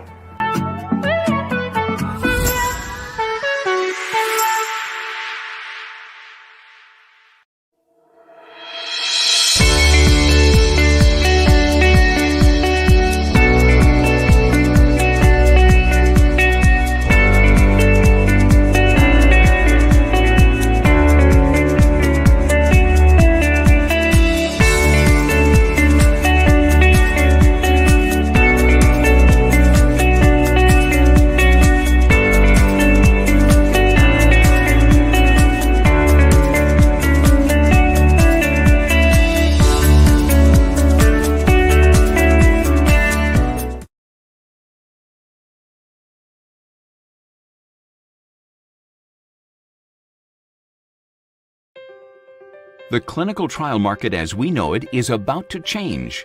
We're revolutionizing the current state aligned to disparate, slow, and often manual processes. Optum's vision is to transform the drug development process to one that is centered and grounded in real-world patient behavior and physician practice. Optum's ability to access this unique network and fold in the strongest data and analytics expertise will enable us to jointly bring life-saving drugs to the patients who need it most. Join us in this partnership to bring our shared vision for real-time, real-world healthcare research for real patients.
Join the team of experts with the most advanced machine intelligence available and help transform how businesses and their people perform.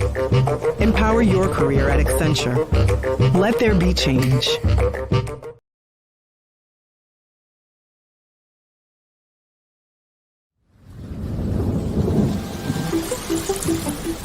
Change.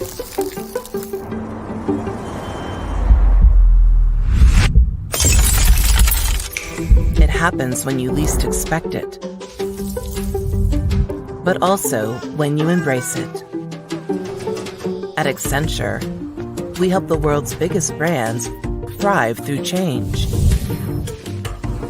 Our people combine technology and creativity, expertise and experience, learning and collaboration, passion and purpose to make a difference for our clients, their customers, our company, and our communities. Behind every great change is a great human. Bring your skills, your curiosity, and your true self to your work every day. Let's do incredible things. Let's deliver on the promise of technology and human ingenuity.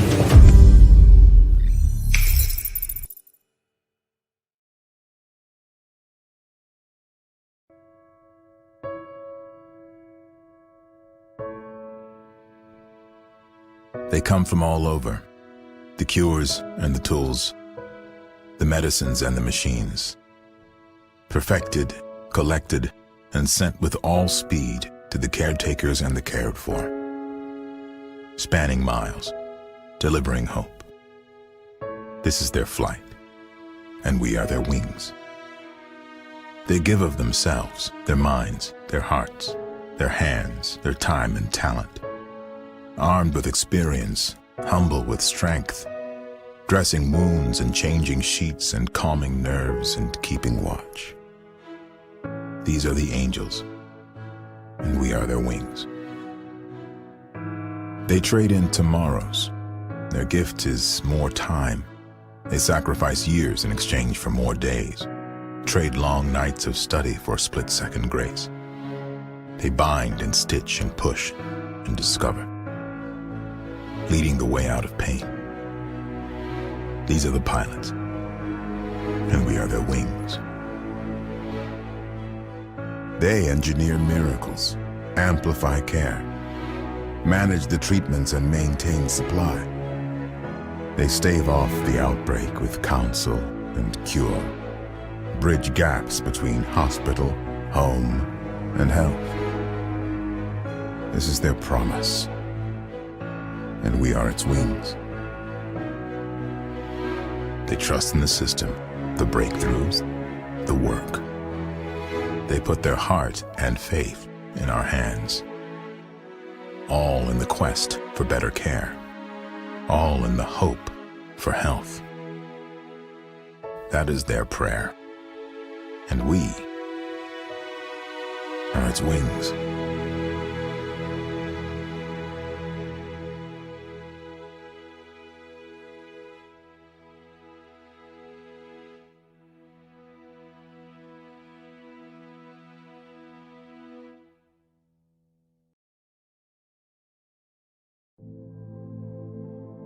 It's amazing what humans have accomplished. Cars that think, machines that learn, healthcare that predicts. The progress of tomorrow has yet to be imagined, but it will rely on data.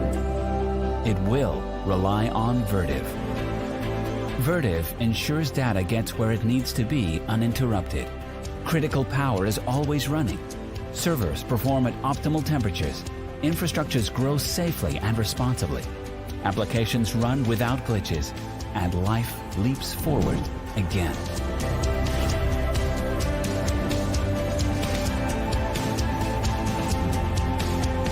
Getting there takes vision and agility. Our leading experts think beyond infrastructure, connecting the dots to create integrated, intelligent ecosystems, to create a future that takes innovation to the next level. And when business needs shift, we work closely with our customers every step of the way. Together, we ensure they are ready before they ever need to be. Vertiv provides continuity in our digital world, so we remain unbound, liberated, free to create the next big thing. Vertiv, architects of continuity.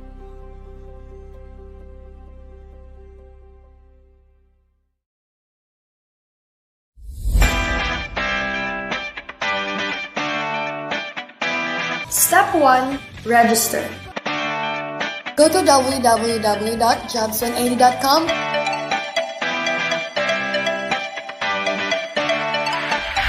and click Register now.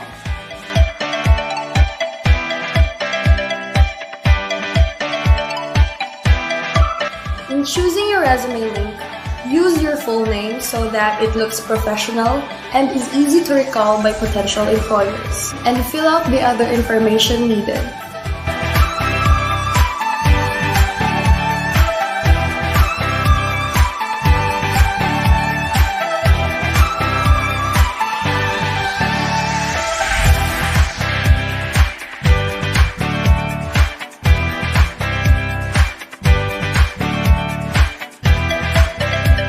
After you register, go to your email address and validate your jobs180.com account to activate.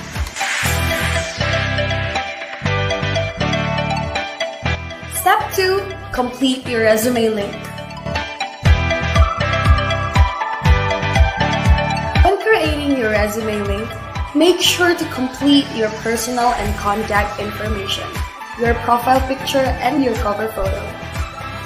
You can also put your objectives, work options, work experience, certifications, achievements, skills and languages, references, and portfolio.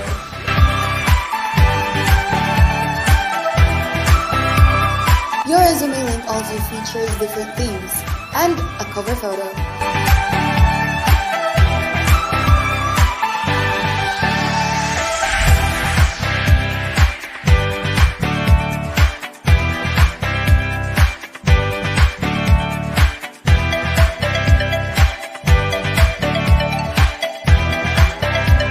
Step 3. Submit your resume link.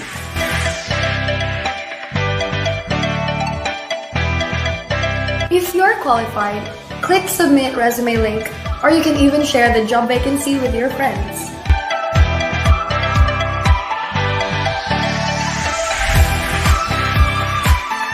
You can also apply for jobs outside jobs180.com by sending your resume link through any platform.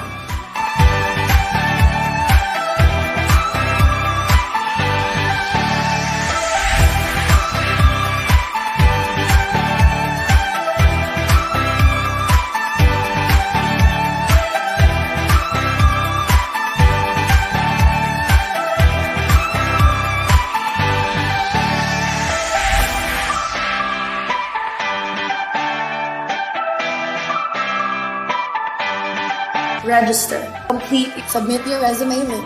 So what are you waiting for? Turn your life around by creating your own resume link and applying for your dream job.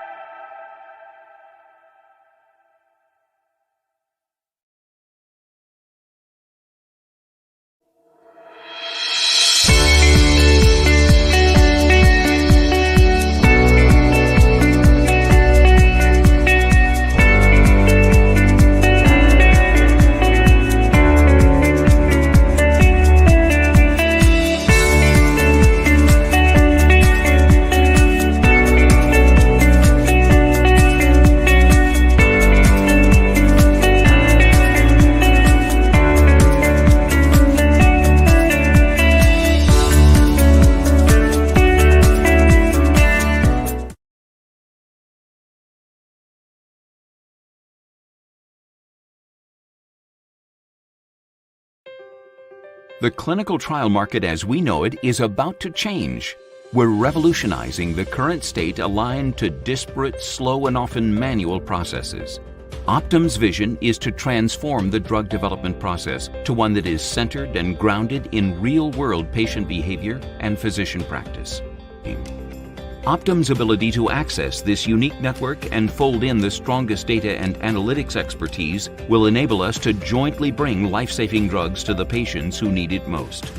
Join us in this partnership to bring our shared vision for real-time, real-world healthcare research for real patients.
Join the team of experts with the most advanced machine intelligence available and help transform how businesses and their people perform. Empower your career at Accenture. Let there be change.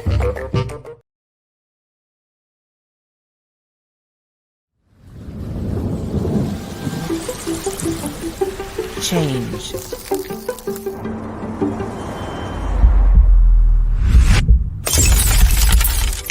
It happens when you least expect it, but also when you embrace it. At Accenture, we help the world's biggest brands thrive through change. Our people combine technology and creativity, expertise and experience, learning and collaboration, passion and purpose to make a difference for our clients, their customers, our company, and our communities. Behind every great change is a great human. Bring your skills, your curiosity, and your true self to your work every day. Let's do incredible things. Let's deliver on the promise of technology and human ingenuity.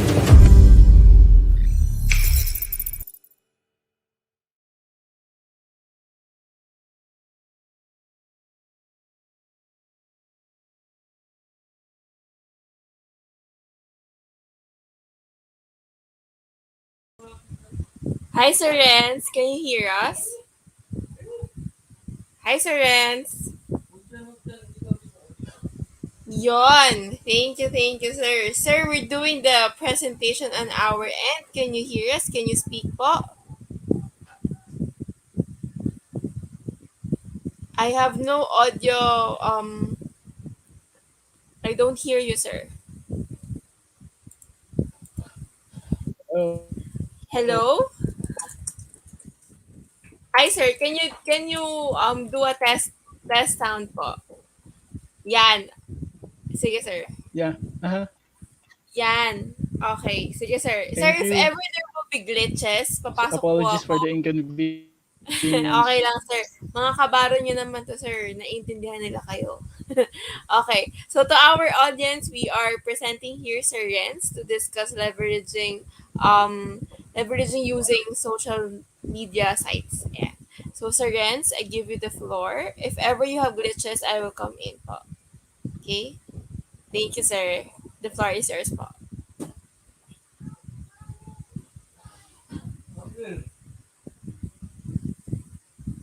Did he leave? Mahina po ata yung connection ni Sir Renz. That is why he got disconnected again. So on our end, to our tech team, to the OSIS team, may we ask what is our next action po? So to our audience, wag kayong aalis kasi may evaluation link pa. So we have to fill that out to guarantee your attendance to this webinar. Ayan.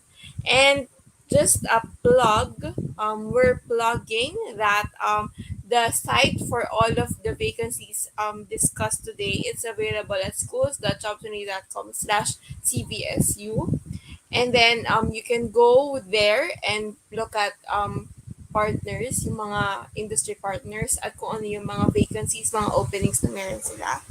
Tapos this video will also be available after streaming. So it will be posted on our Facebook page and also on the CVSU OSAS page. Ayan.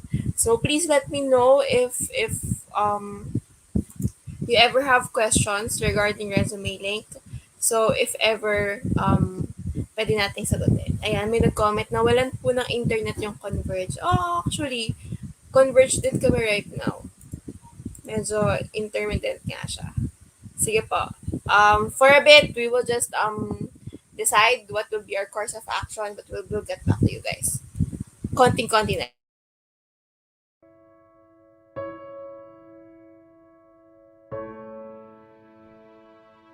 They come from all over.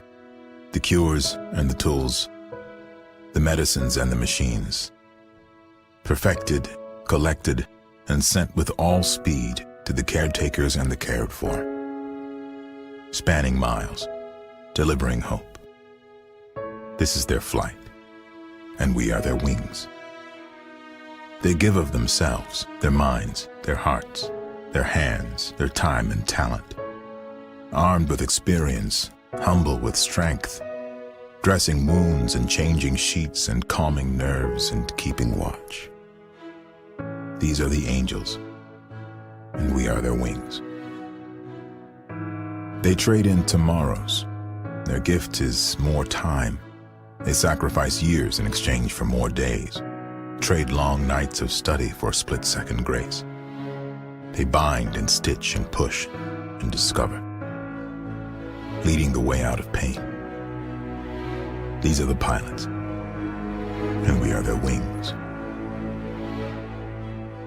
They engineer miracles, amplify care, manage the treatments and maintain supply. They stave off the outbreak with counsel and cure, bridge gaps between hospital, home, and health. This is their promise, and we are its wings. They trust in the system, the breakthroughs, the work. They put their heart and faith in our hands, all in the quest for better care, all in the hope for health. That is their prayer, and we are its wings.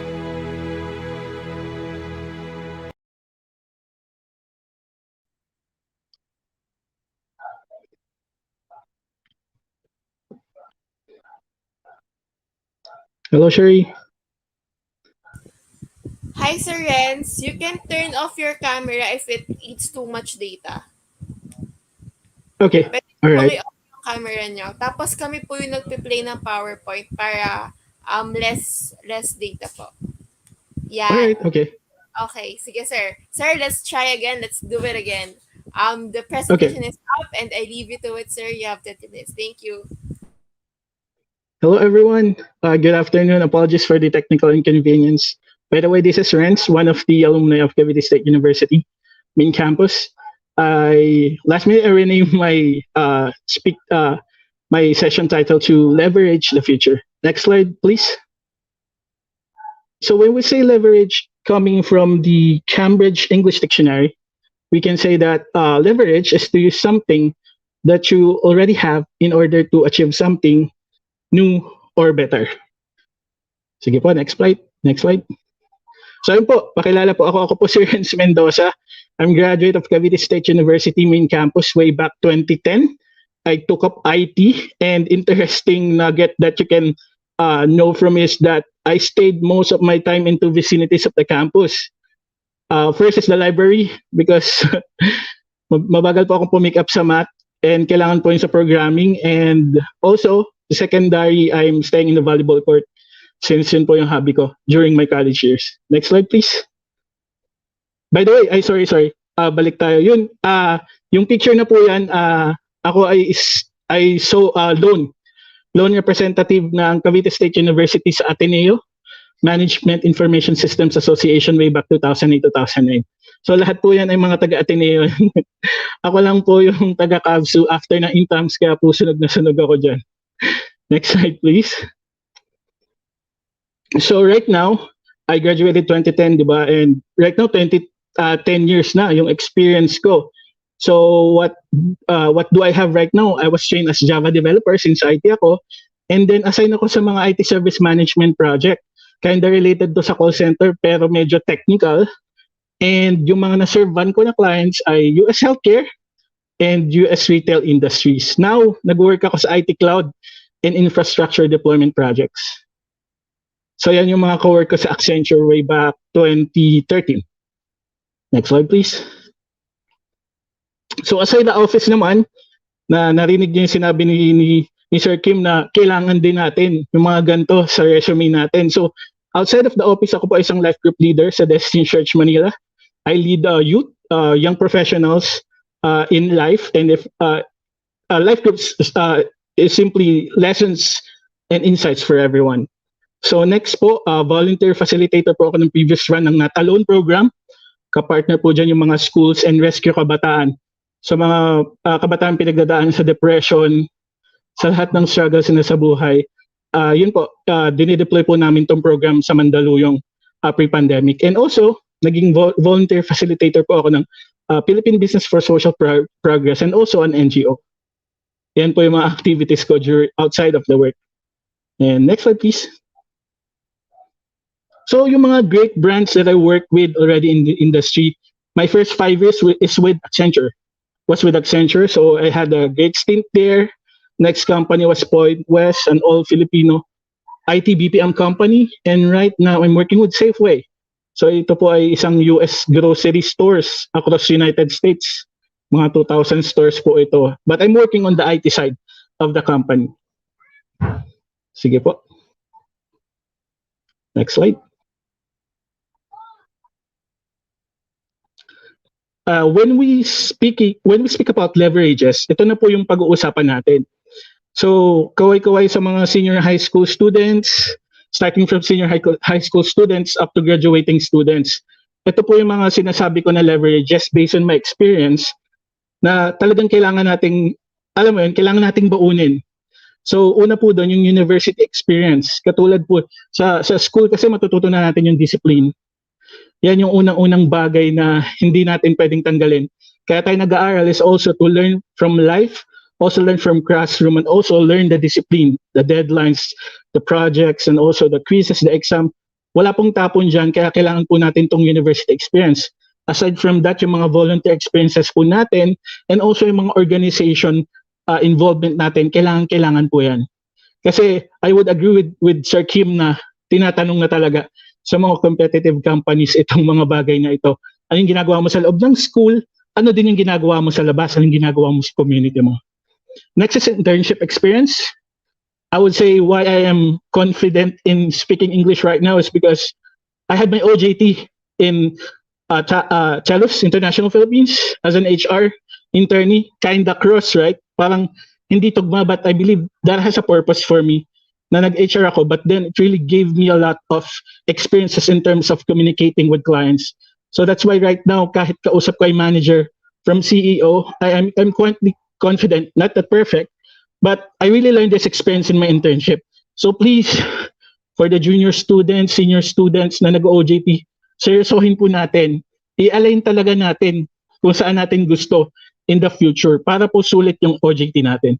And also, lastly, yung community involvement natin. Kasi sa mga companies right now competitive, kailangan din nila ng leadership skills, leadership potential. Kasi syempre, mga company mabilis mag-upscale. And also, kailangan talaga nila ng mga leaders na mag-rise up sa challenge na mag-lead ng tao. So these are the leverages na kailangan po natin tandaan. Next slide, please. And also, the essentials, huwag po natin kalimutan. For me, the top one is character kasi ito yung seedbed ng lahat ng pagpapatungan ng skills natin.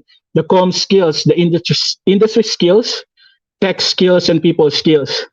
Kaya minsan po, sa kasawayang palad, may mga employees tayo na hirap sa ibang tao. Kasi bakit? Lahat po meron, comms, industry, tech, people. But then in terms of character, kailangan po talagang workan.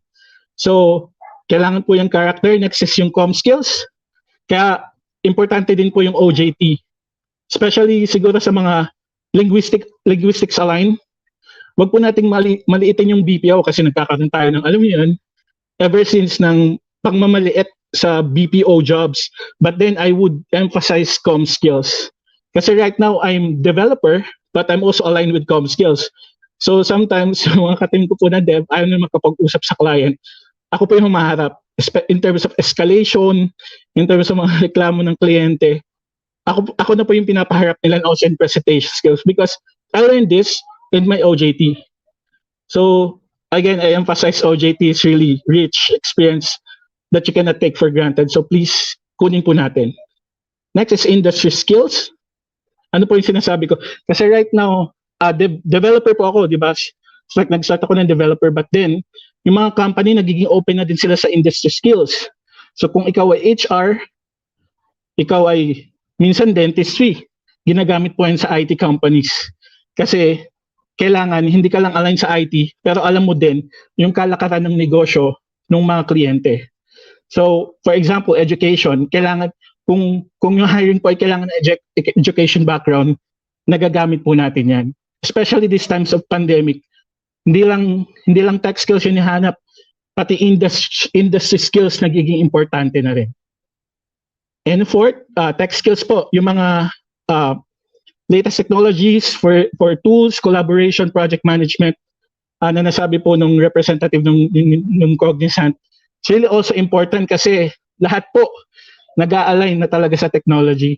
I would say right now na nagmamigrate po kasi kami sa cloud. Lahat ng industries move sa cloud para po makatipid at maging operational 24/7.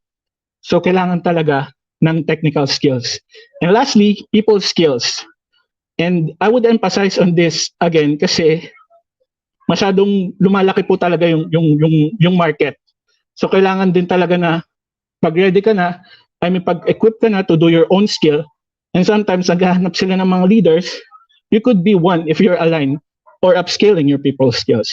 So don't forget, ito po yung, for me, in my experience, yung mga essentials sa paghanap ng work in the marketplace. Next slide, please.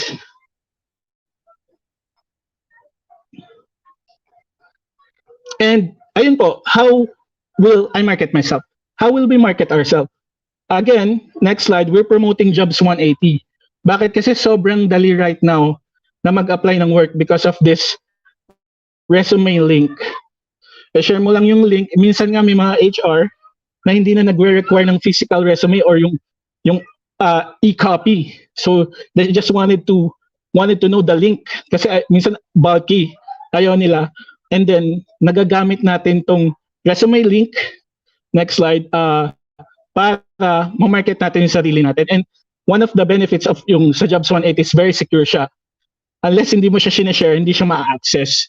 So ayan po, katulad po niyan, ako ay merong resume link, and yun po, for me, ready to share siya. Ready to share. And also, you can also know your colleagues, or classmates, resume link, para din ma-refer nyo sila. For example, di ka fit dito sa work na to. Eh, yung mga friends mo, meron silang resume link na tingin mo, fit sila, pwede mo silang i-endorse. So, sobrang dali na lang. You can also help others by sharing the resume link. Basta nga lang, alam mo yun, open sila na ma-endorse at nag-uusap kayo about this matter. Sige po, I think yun lang naman, sobrang igse. And I'm looking forward for Q&A questions. I'm not sure if meron pang next slide. Yeah. So thank you for that very short opportunity to share. My name is Renz Mendoza, and that's all my contacts. You can reach me to renz.mendoza@gmail.com. Also, my resume link, eoa1.jobs180.com. All right. Thank you for that, Sir Renz. Sir Renz, I would like to open the floor to our audience. So guys, do you have questions for Sir Renz? Tanong niyo na sa kanya since alumni naman siya ng Cavite. So sir, mauuna po ako. Na ano po na-experience niyong challenges? Like, nung nagsisimula parang kayo mag-apply, and ano po yung gusto niyong i-share sa audience natin ngayon para hindi po sila ma-discourage, ganyan. O lalo na first time po sila mag-a-apply in a couple of months. Ayan. Sorry, I didn't get a question. Sorry, sir. So, sir, ito yung question ko. So, habang nag-iisip po yung audience natin, no? So, sir, can you share about the challenges that you encountered nung first time po kayong nag-a-apply? And ano po yung mga pwede niyong sabihin na encouraging message to our viewers para po if ever ma-experience din nila yon, alam po nila yung gagawin.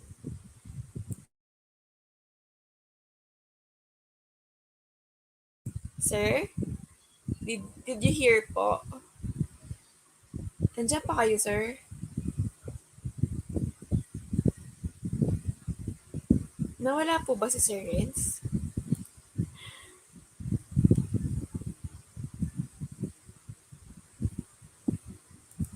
Sir Renz?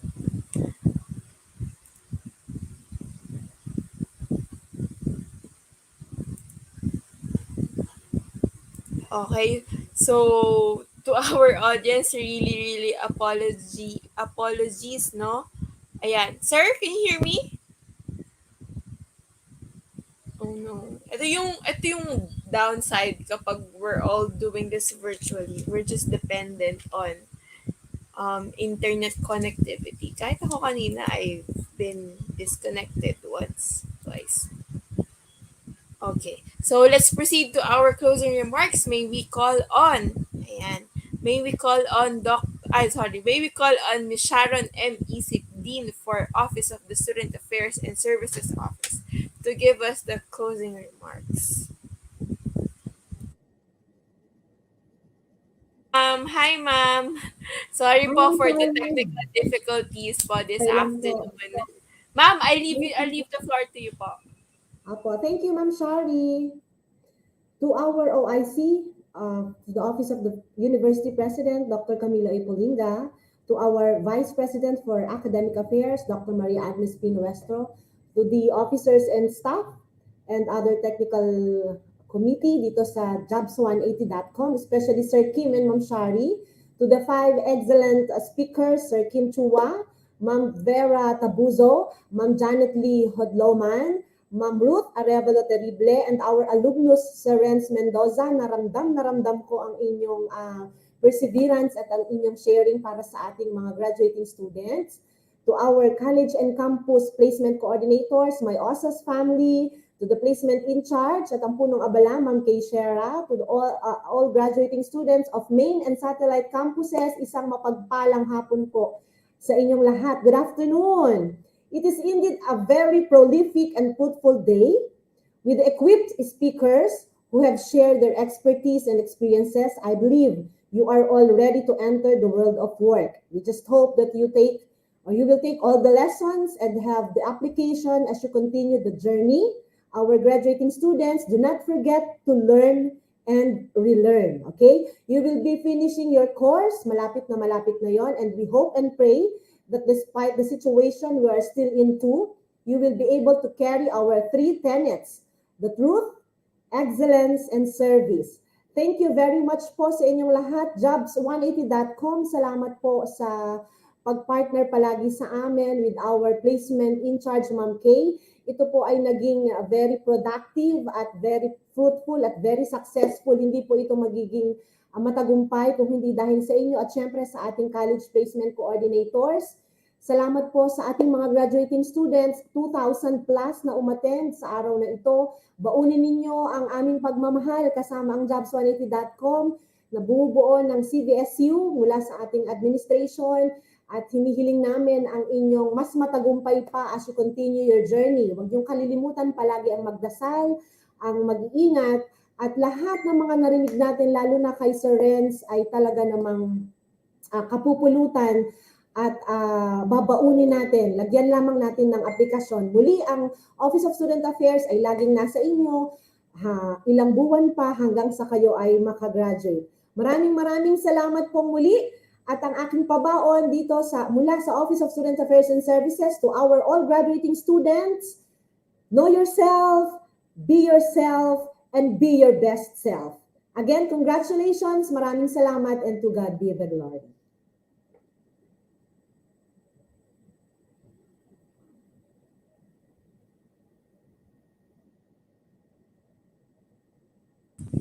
Miss Sharon, nawala lang po kayo ng konting-konti pero tapos na po yung nasabi niyo.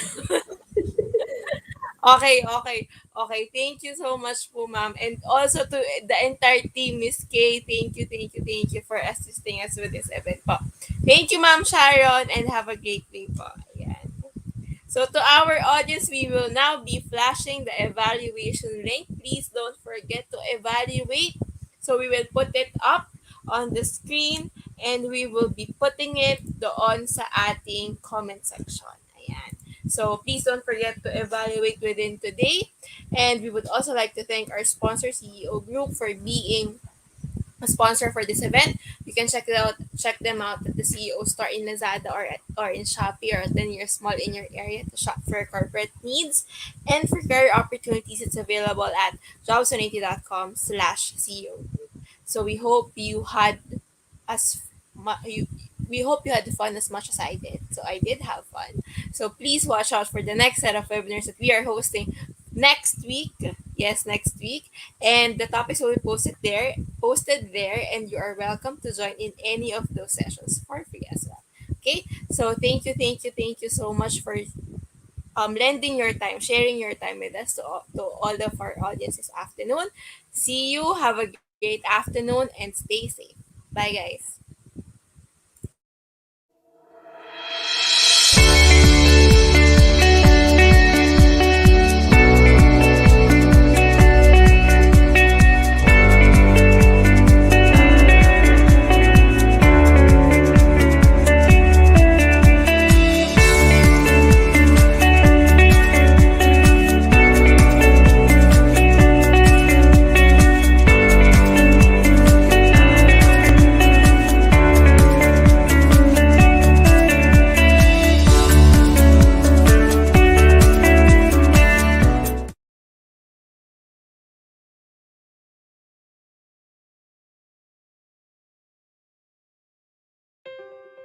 The clinical trial market as we know it is about to change.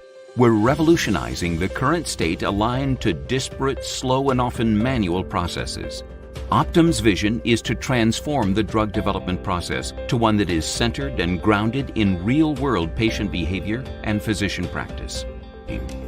Optum's ability to access this unique network and fold in the strongest data and analytics expertise will enable us to jointly bring life-saving drugs to the patients who need it most.